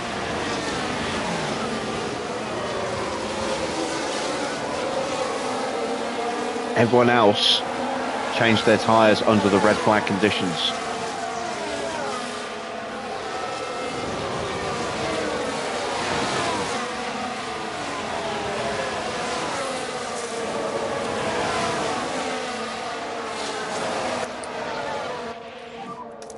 Okay, charge on.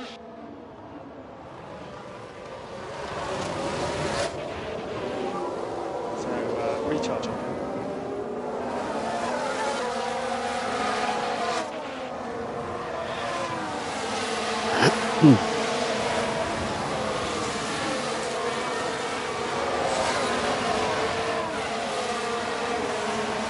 And we now have locked into 14th and 15th place. If we can hold that, I'll be happy with that. Based on how the first half of the race was going, I'll be happy with 14th and 15th, because that will at least fulfill sponsors.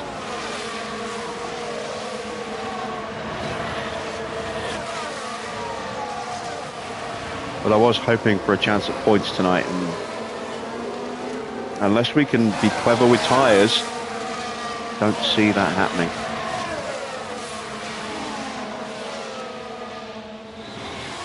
We do have another new set of tyres, so if there is another safety car, what I may well do, if there's a safety car in about 5 laps or so, is just box, put on brand new softs,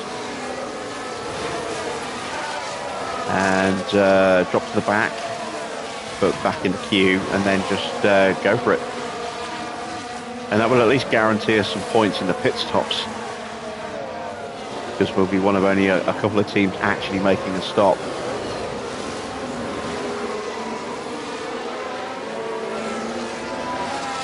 The biggest thing I need to do now is just make sure I can protect the tyres, but at the same time stay with everybody in front.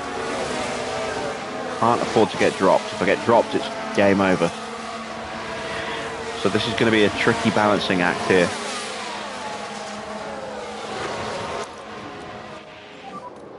Oh, you can use the deploy.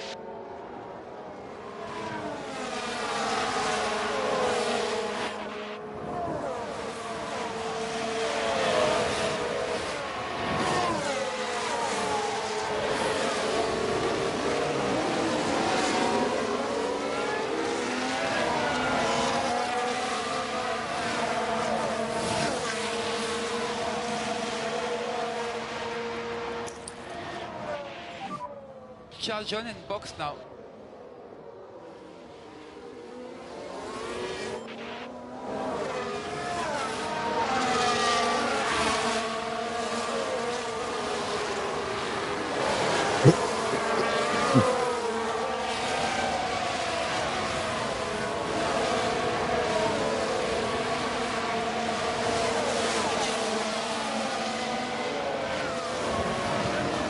Back to having 2 spare laps of fuel, just about.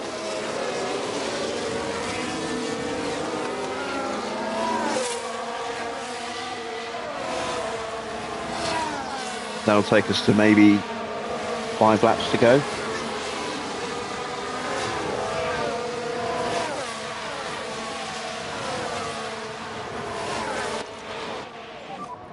You're good to push.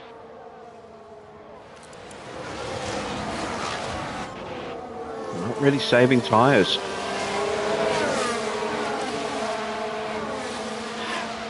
And yet we are struggling for pace.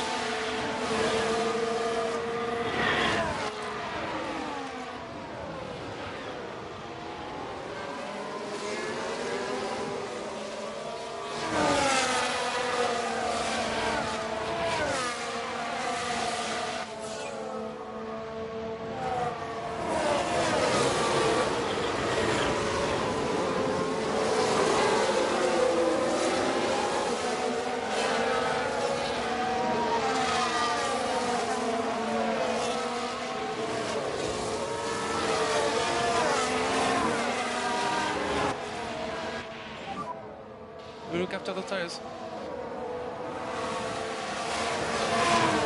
Kind of hoping that the rest of the grid would be pushing the tyres a little bit more than they are.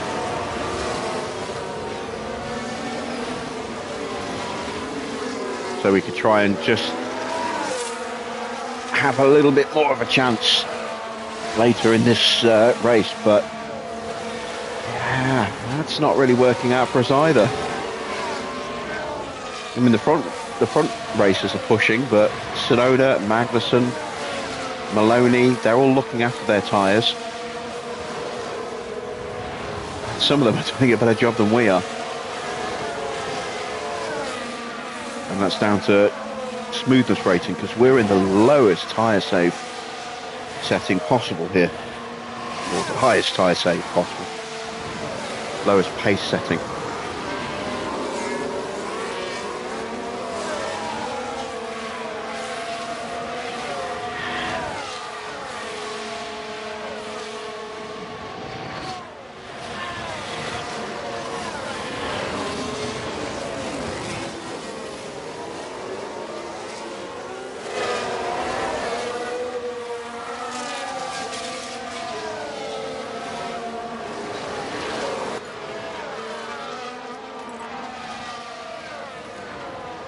So Carmen's confidence a little bit higher because she is defending well at the moment from Zane Maloney.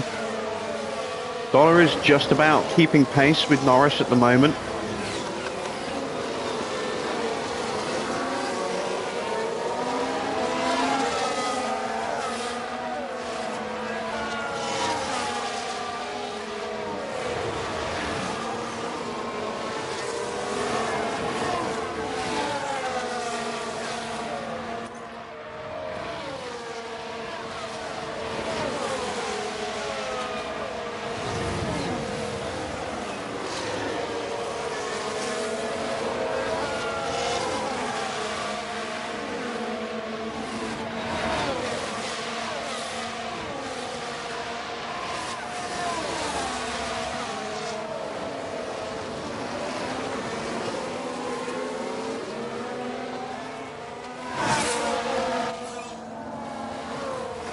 Go now with the fastest lap. Which is immediately beaten by his teammate. Joe's leading. Wow. So he really benefited from that red flag there.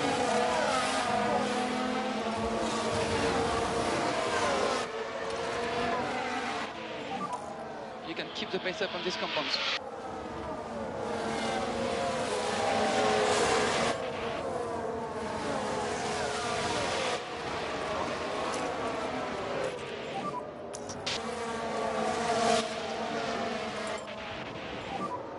If you can, push it.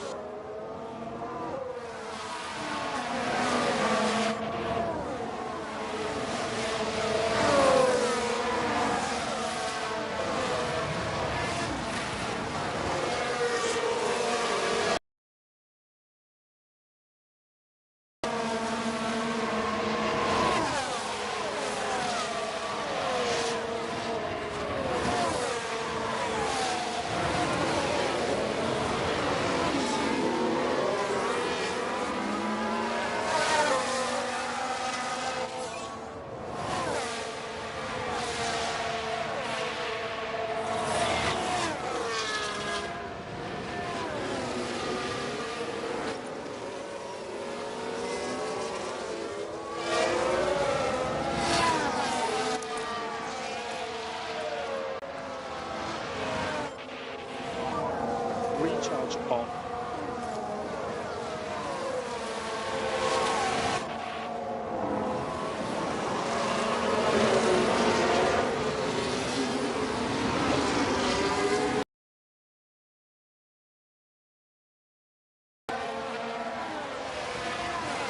Now it's Norris, who himself is looking a little vulnerable. Just dropped out of range of them two Williams drives in front.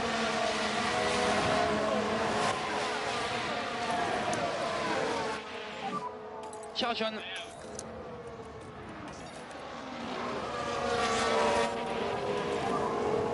Recharge on is okay, please.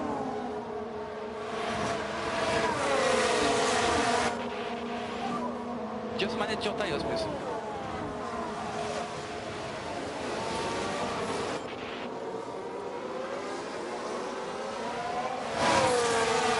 .15 laps to go. As nice as it would be to move forward, I am focused purely on holding on to 15th and 14th. Well, 15th and wherever else.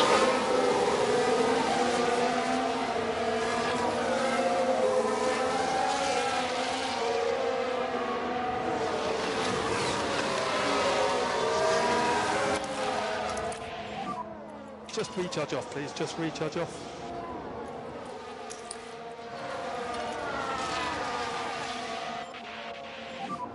Time to push on these tyres. Come on. Ah, damn it. Charge on. Maloney's through. Donna's been dropped again. I don't really have the battery to push again.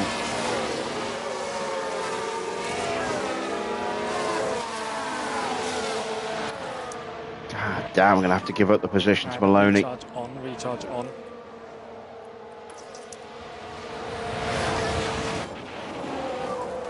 Charge on now.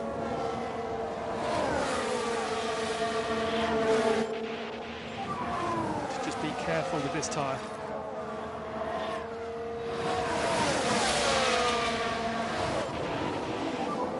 Need to drop the pace. Now I'm worried a little bit about Science trying to do the same.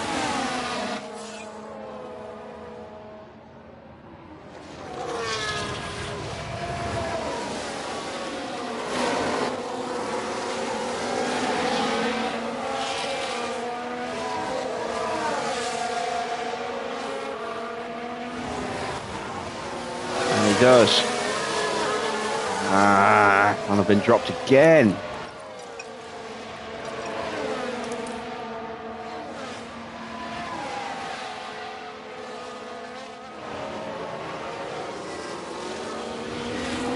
Oh, this is so painful, just not having any pace at all.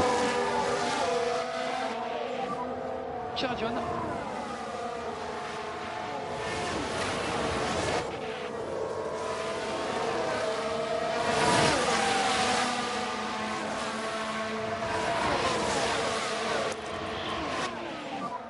Press, overtake.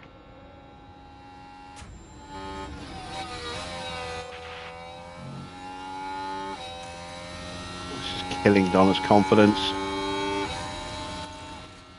It's not doing wonders for Carmen either.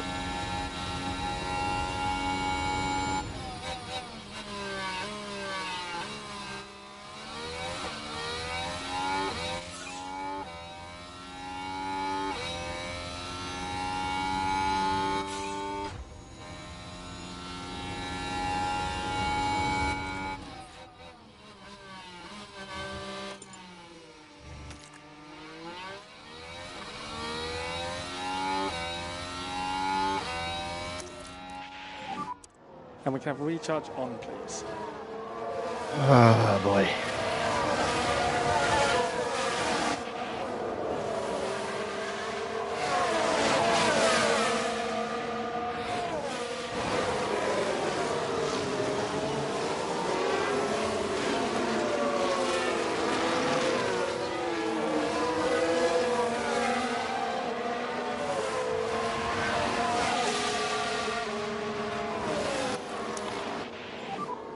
Charge on.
Right, how are we doing on tyres? A little bit better than the cars in front, but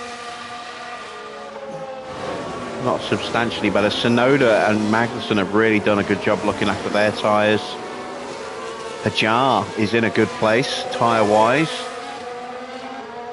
He could be a factor as the race progresses, and now Norris is vulnerable. And we have to try and punch past him. And overtake is available. And get onto Sainz as quickly as we can.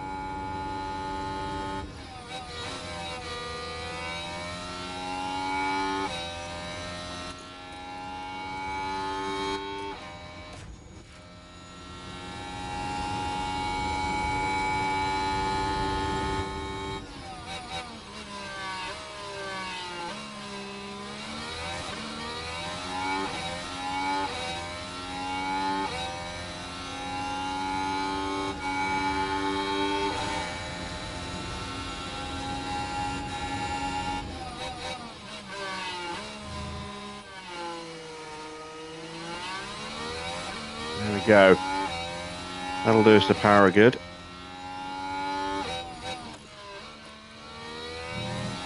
Connor almost back to starting level confidence. Carmen looking more confident, but almost out of battery.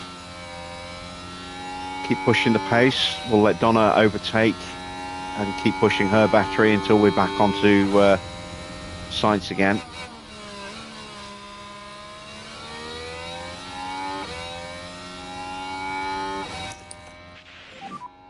Recharge on.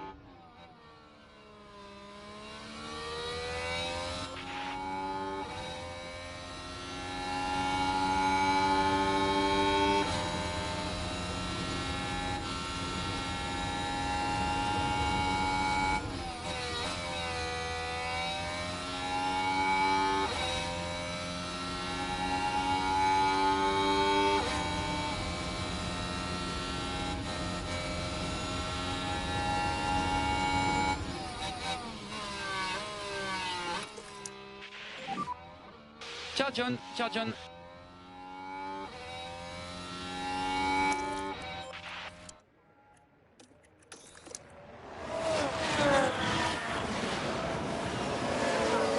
That did not work at all.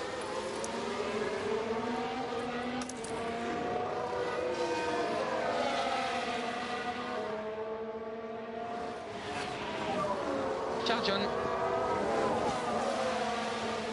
I don't even know if we're going to be able to get 14th and 15th. On.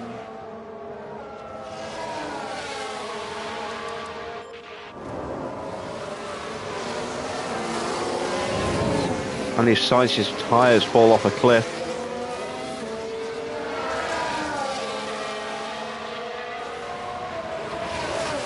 And he starts holding up Maloney.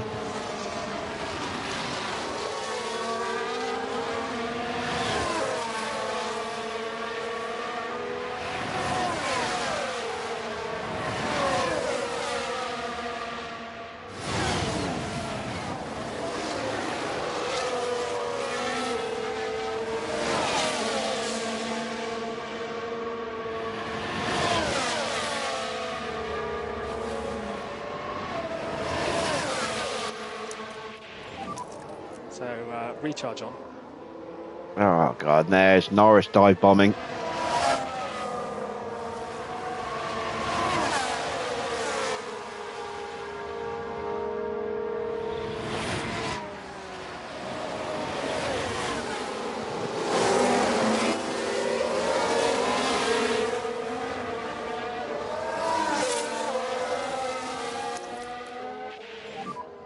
And recharge on now is okay, please.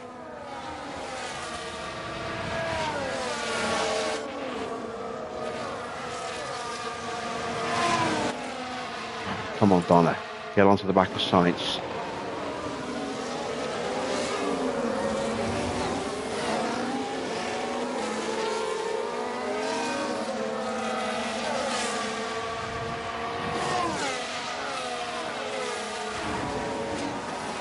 I think she's just about done it.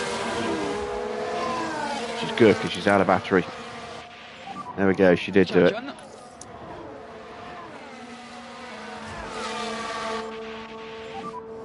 Charge on now, please.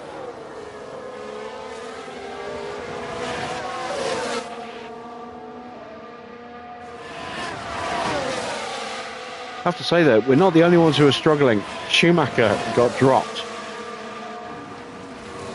And now that he's out the DRS train, which is still basically third on down, is one long DRS train.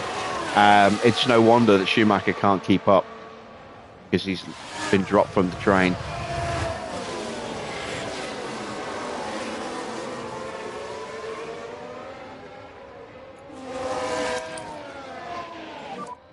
So we're not the only ones in that boat.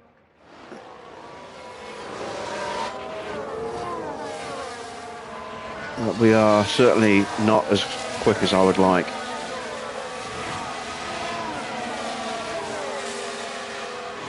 Can't wait till we can start actually putting some good upgrades on the car again.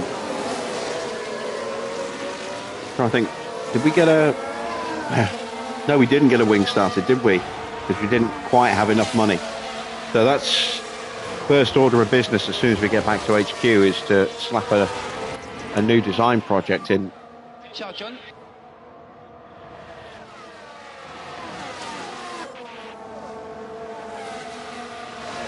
Try and improve our poor performance.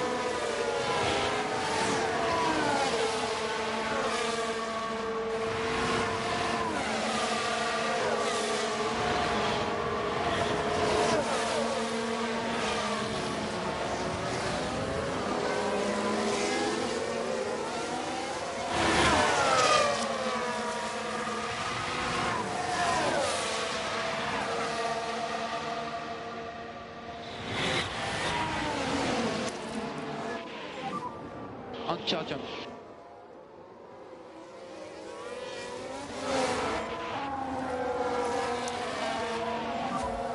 Okay, charge on.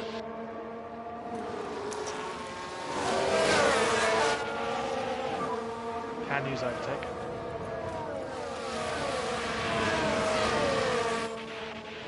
Definitely need to work on the smoothness ratings of our drivers as well.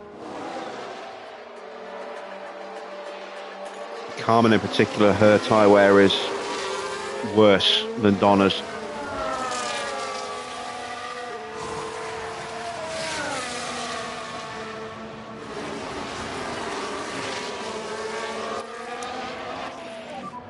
Recharge on.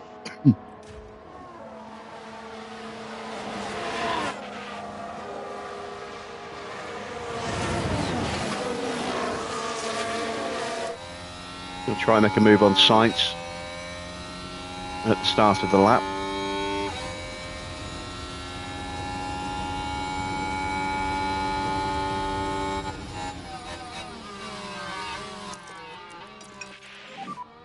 Overtake available.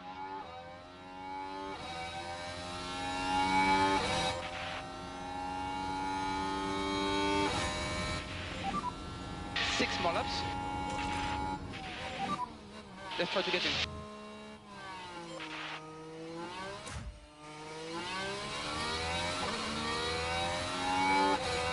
Ah, damn it.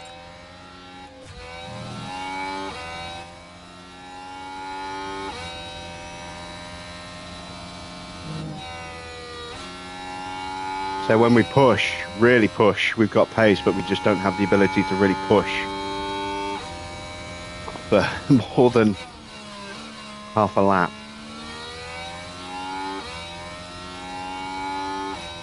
Maybe a full lap if we're lucky.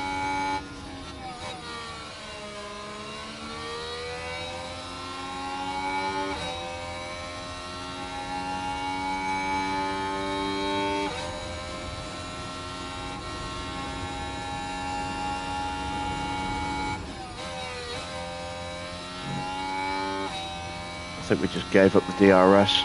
Yes, we did.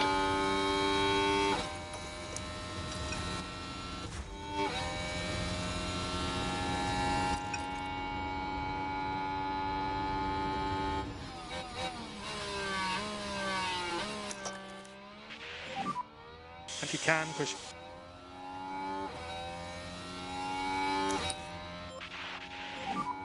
Charge on.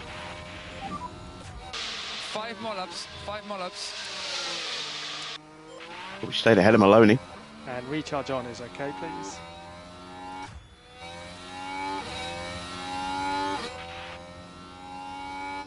Right, hopefully Donna can do what she needs to do and hold the position.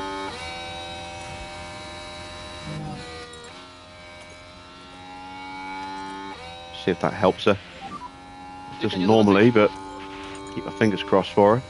Now we need to try and focus on getting Carmen up the order a little bit more.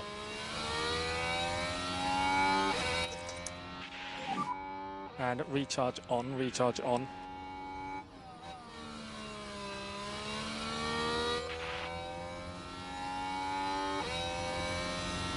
Sainz's tyres have died on him. Look, he is struggling. Ocon's pushed his tyres as well.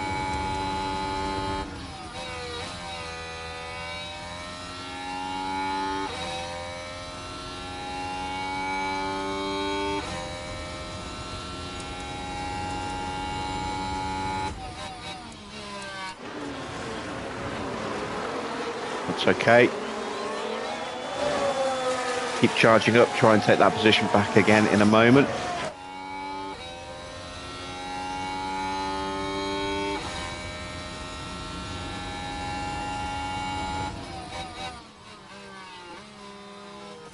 Oh, we got it back briefly. Very briefly. We have closed the train back up again. It's going to make it a little trickier for Carmen.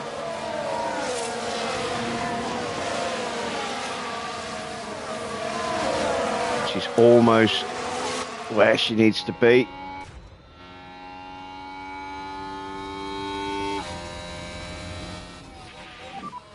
Press overtake.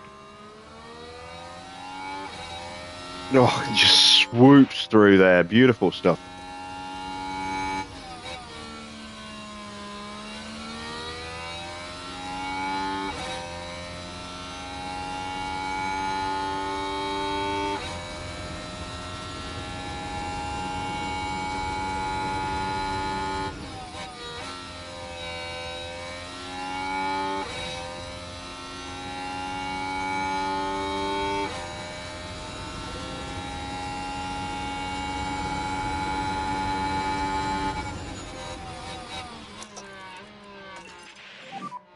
Can press overtake where possible to discharge the battery a little bit.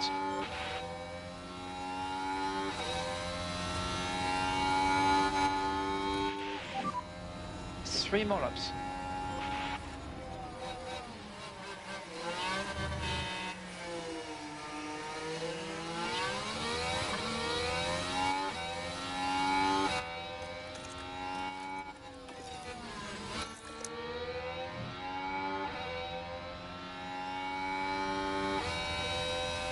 Kind of break away from Maloney. Let the tyres come back to you.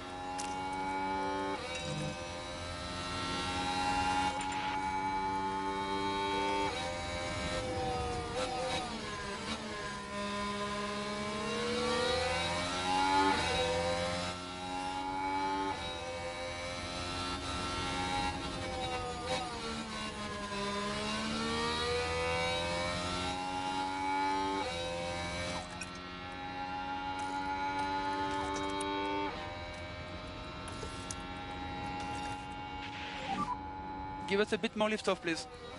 I could not break away from Maloney. He's still got the DRS on me.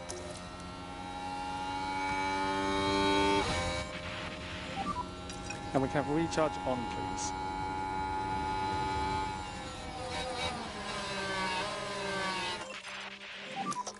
Need to drop the pace. Oh, come on. Stay close. And Norris.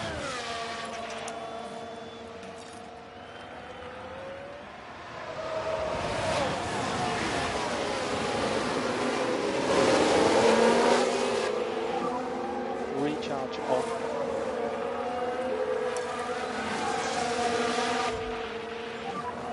And you can pick up the pace.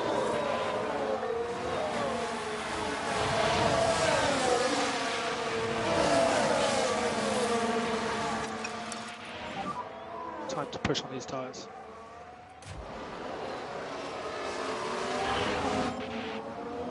All right, come on. Hold on, please, Connor. Hold on.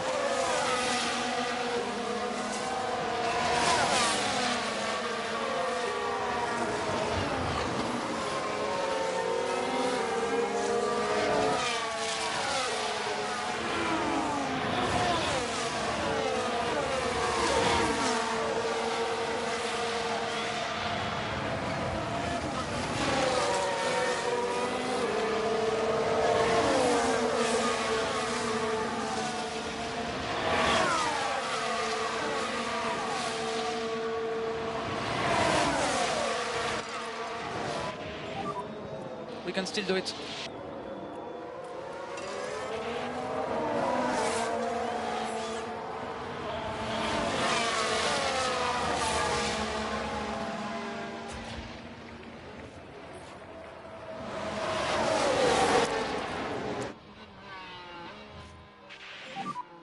And overtake is available.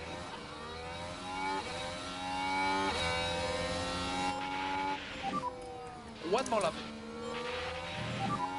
So recharge on.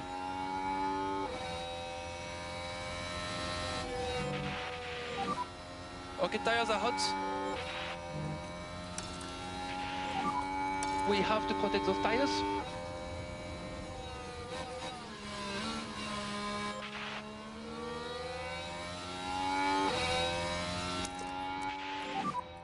On click overtake, please.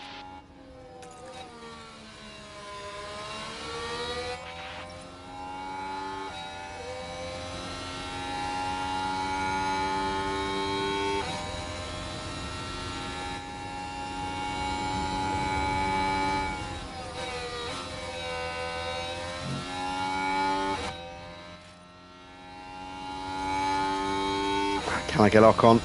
Can I hold Maloney back?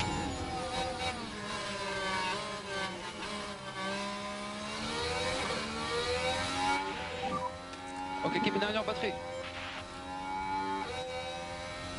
No, no, Norris. Oh, you bastard. Wow. I've never had to fight so hard for 13th, I don't think.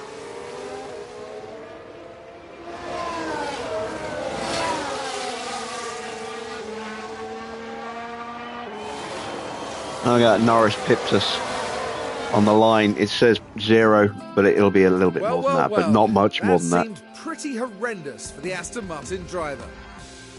You know, I don't think many would have expected to see them finishing outside the top 10. They'll be aiming much higher than that, I assure you.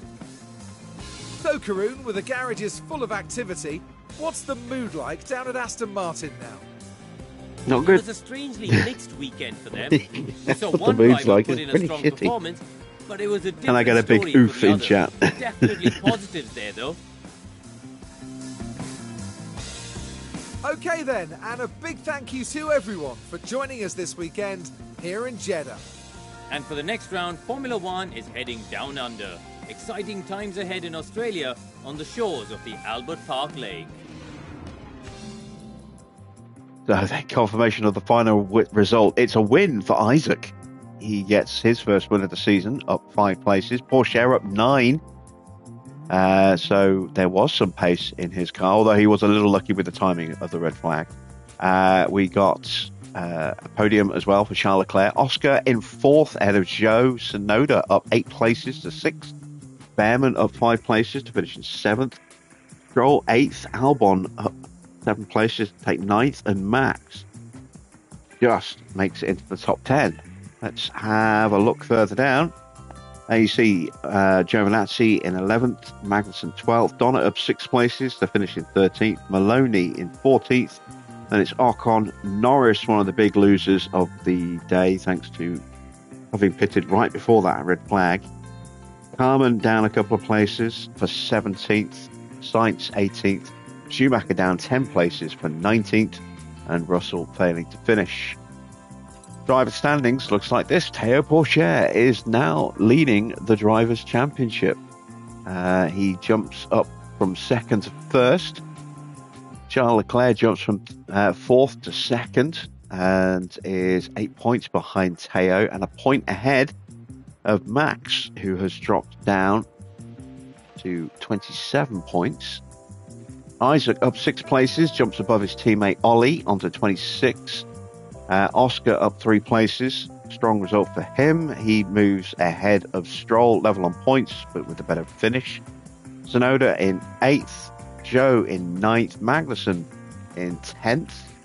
And then it's Ocon, Albon, Norris, Giovinazzi, Schumacher, Sainz, Donna up to 17th, ahead of Maloney, Russell, and Carmen. In the constructors' standings, Red Bull still top, but big points for Alfa Romeo tonight. 31 points means they are just 8 points behind Red Bull. Haas in 3rd, pick up good points, but do drop a place. Mercedes match them, 18 points earned tonight. They jump up 3 places, as do Ferrari. So AlphaTauri dropped down to 6th, Williams dropped down to 7th, McLaren down to 8th, Alpine in 9th, and we are still bottom in 10th. We did not get given any free points, unfortunately. Ferrari, the biggest beneficiary of the free points there. It's a fastest stop for Red Bull with Max, then Mick, and McLaren with Norris and Ocon, both getting timed stops in. Albon and Sainz, the other 2 timed stops, and then random points allocated out. Well, I say random points allocated out to Ferrari, Red Bull, and Mercedes to fill out the top 10 there. So Red Bull lead by 5 points from AlphaTauri. McLaren move into 3rd above Ferrari. Williams up to 5th. Then it's Alpine, Mercedes, Aston, that's us, Haas, and Alfa Romeo. No pit stops tonight. Did it under the red flag. Let's see the report cards. Donna 13 and 18 going forward, 26 and 13 in defence. Harmon 7 and 17 going forward, that's not great. 12 and 9 in defence, not too bad. Again, from the vast majority, both drivers were in either do not attack or low defence mode. So, yeah, happy with their defensive numbers, not so happy with their offensive numbers. Definitely need some work going into them in that respect there. And we haven't given Anne a run out yet. We'll probably do that in Melbourne.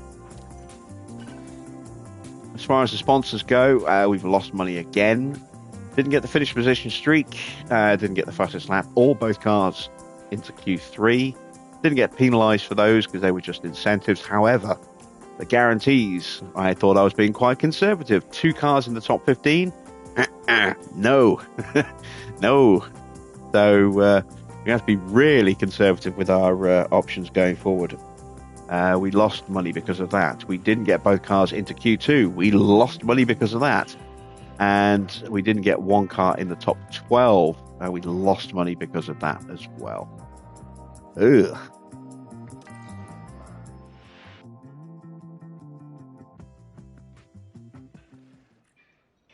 But we have got money in the bank now, which is good because we need more upgrades.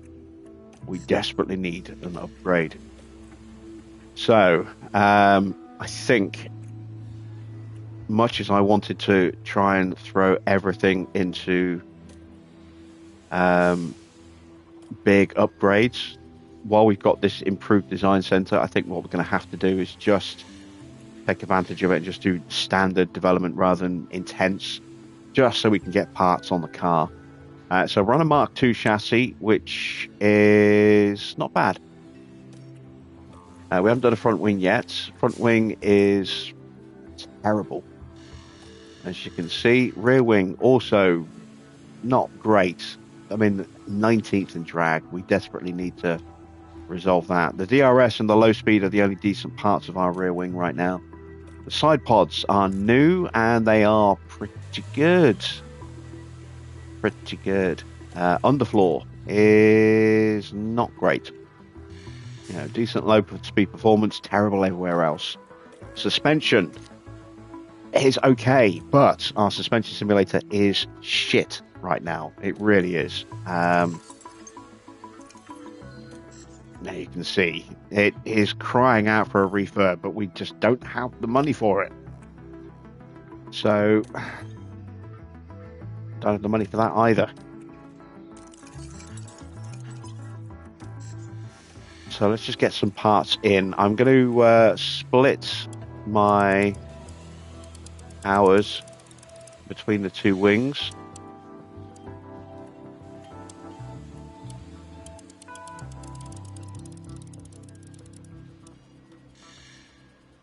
And hope that we can find enough performance off of these.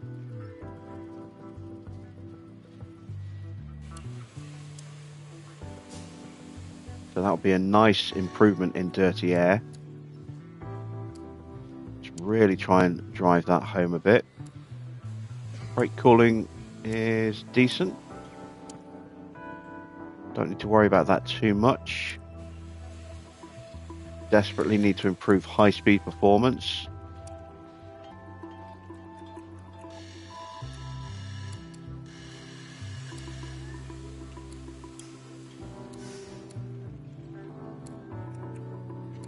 Take a little bit of life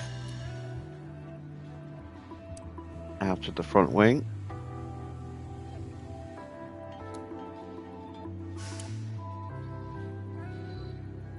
Let's go with that. We're going to go, let's see, Baku is 39 days away, so we want,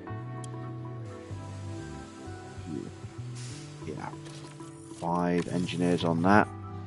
How many engineers do I currently have? I think I binned a load of them off, didn't I? I did, yeah. Let's bring them back.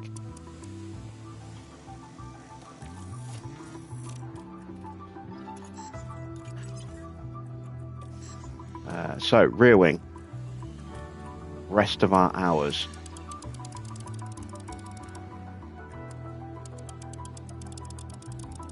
Need to strip a lot of drag out of the rear wing.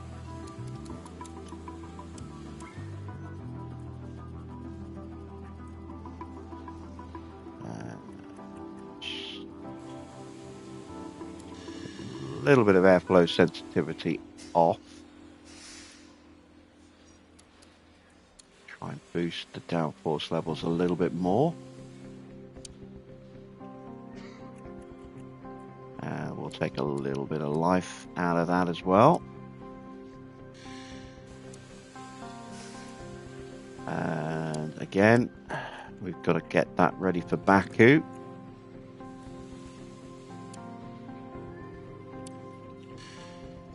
I'll go with 4 engineers on that one.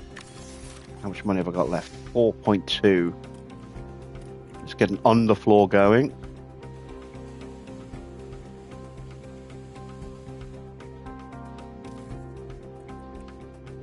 Yeah, we need to reduce drag as much as we can. But I also need to get a little bit of extra downforce out of it. That'll do. And we'll strip some weight out. Go to there.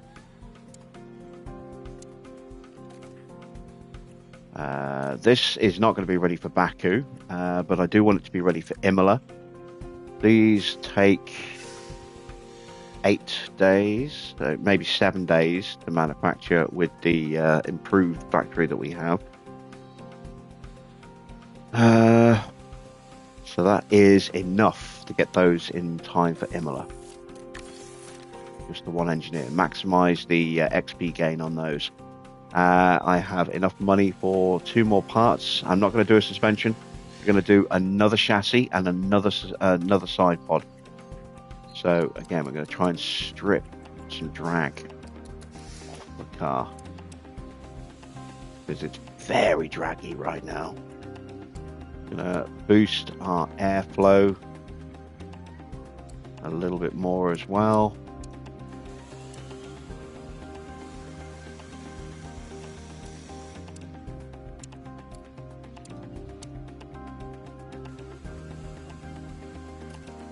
There we go. These take 8 days as well, so maybe 7. 35 days.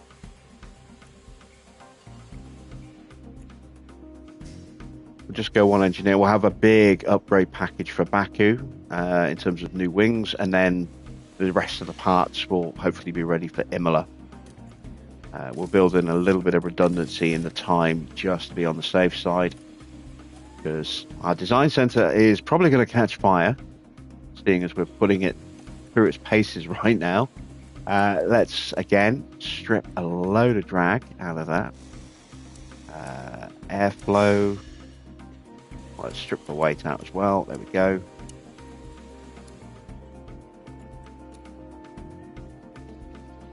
Yeah, that'll do. And once again, just the one engineer on that. There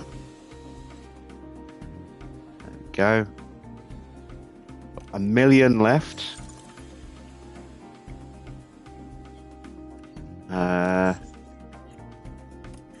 Really need to get that improved. That's going to be the next big thing, I think. Let's I can't even afford to refurb that. Don't want to refurb the boardroom just yet. Speaking of, yep, another disappointed. It's going to be a rough season. Our managerial rating is going to go down at the end of this season. There's no getting away from that. And that's not necessarily down to our race performance or whether or not we don't get the season objective to finish in 7th.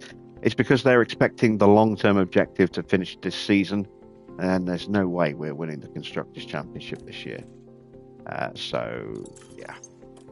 That in itself is just going to force us to immediately lose managerial points.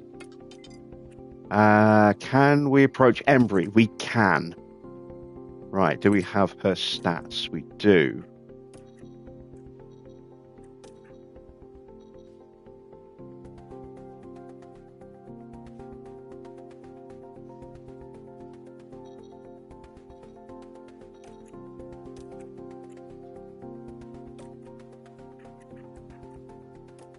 This will put us into debt. But we need her. We'll put her on the same salary as Donna, which is 2 million, I think. Well, no, Donna's on 1.75, isn't she? I think. Let me check before we offer the contract. Yeah, she's on 1.75, so we'll match that.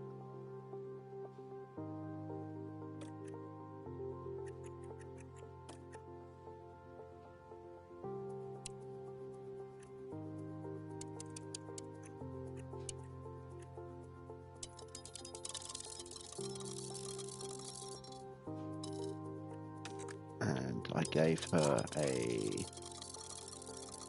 $100,000 signing bonus, I believe.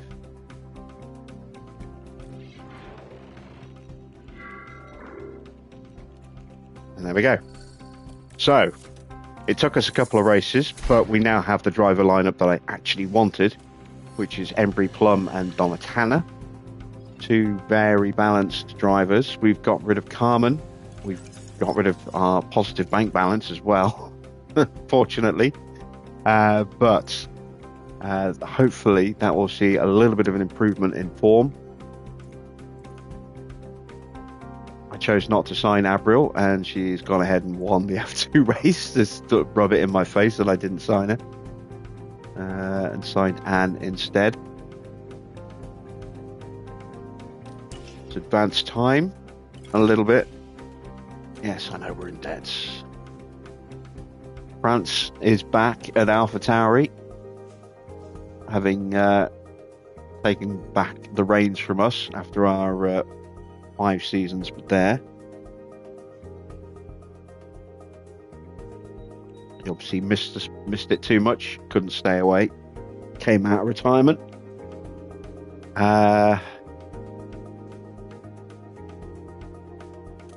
Moving on.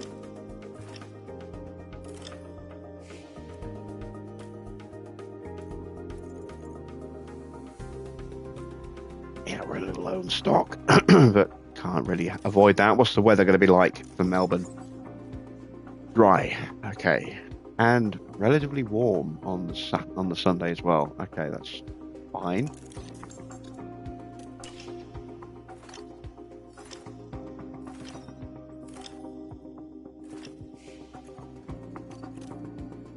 Oh, well, there we go. I knew something was going to happen. It's the wind tunnel.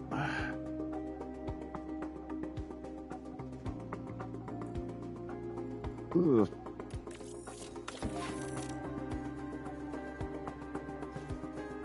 I knew something was going to happen. I just knew it. It was either going to be the wind tunnel was going to play up or the design center was going to burst into flames. The design center probably will still burst into flames at some point later this season. It's so frustrating that it's always those two issues every year without fail. It's when they're going to happen, not if. All right, so that is the end of tonight's stream. Hello, Refill. Sorry, I didn't say hello when you joined. Not a great race, but we did get one car into 13th. As hope for the future, we have got a whole raft of parts in development now. We've got 2 new wings in development for Baku, and then we've got new side pod chassis and underfloor in development for Imola. I don't think they're going to be affected, but the wings might be an issue. We might have to do some emergency manufacturing, or at least some rush manufacturing, just to get the parts on the car in time for Baku, and then cross our fingers that we don't destroy anything. And we've got the driver lineup that we wanted now. We've got Embry. So, yeah, difficult first 2 races of the season. But I think once we start getting those new parts on, I think by Imola, we should be in a much better place. And hopefully we can get that suspension simulator refurbed and improved relatively soon. I want to get that driver training facility, the sim, upgraded as well, or refurbed, so that we can start getting proper gains out of our drivers. So there's still work to do. There's still a fair amount of work to do, given how far off the pace we were tonight. But I feel more confident about going into the second half of the season now than I was feeling about half an hour ago. So, yeah, that's not a bad place for us to finish tonight. So, looking at the positives. Right, I'll be back at the usual time tomorrow, 8 p.m. for round 3. Until then, thanks for watching. I am Jim Bob, and I'll be back with more F1 Manager very soon.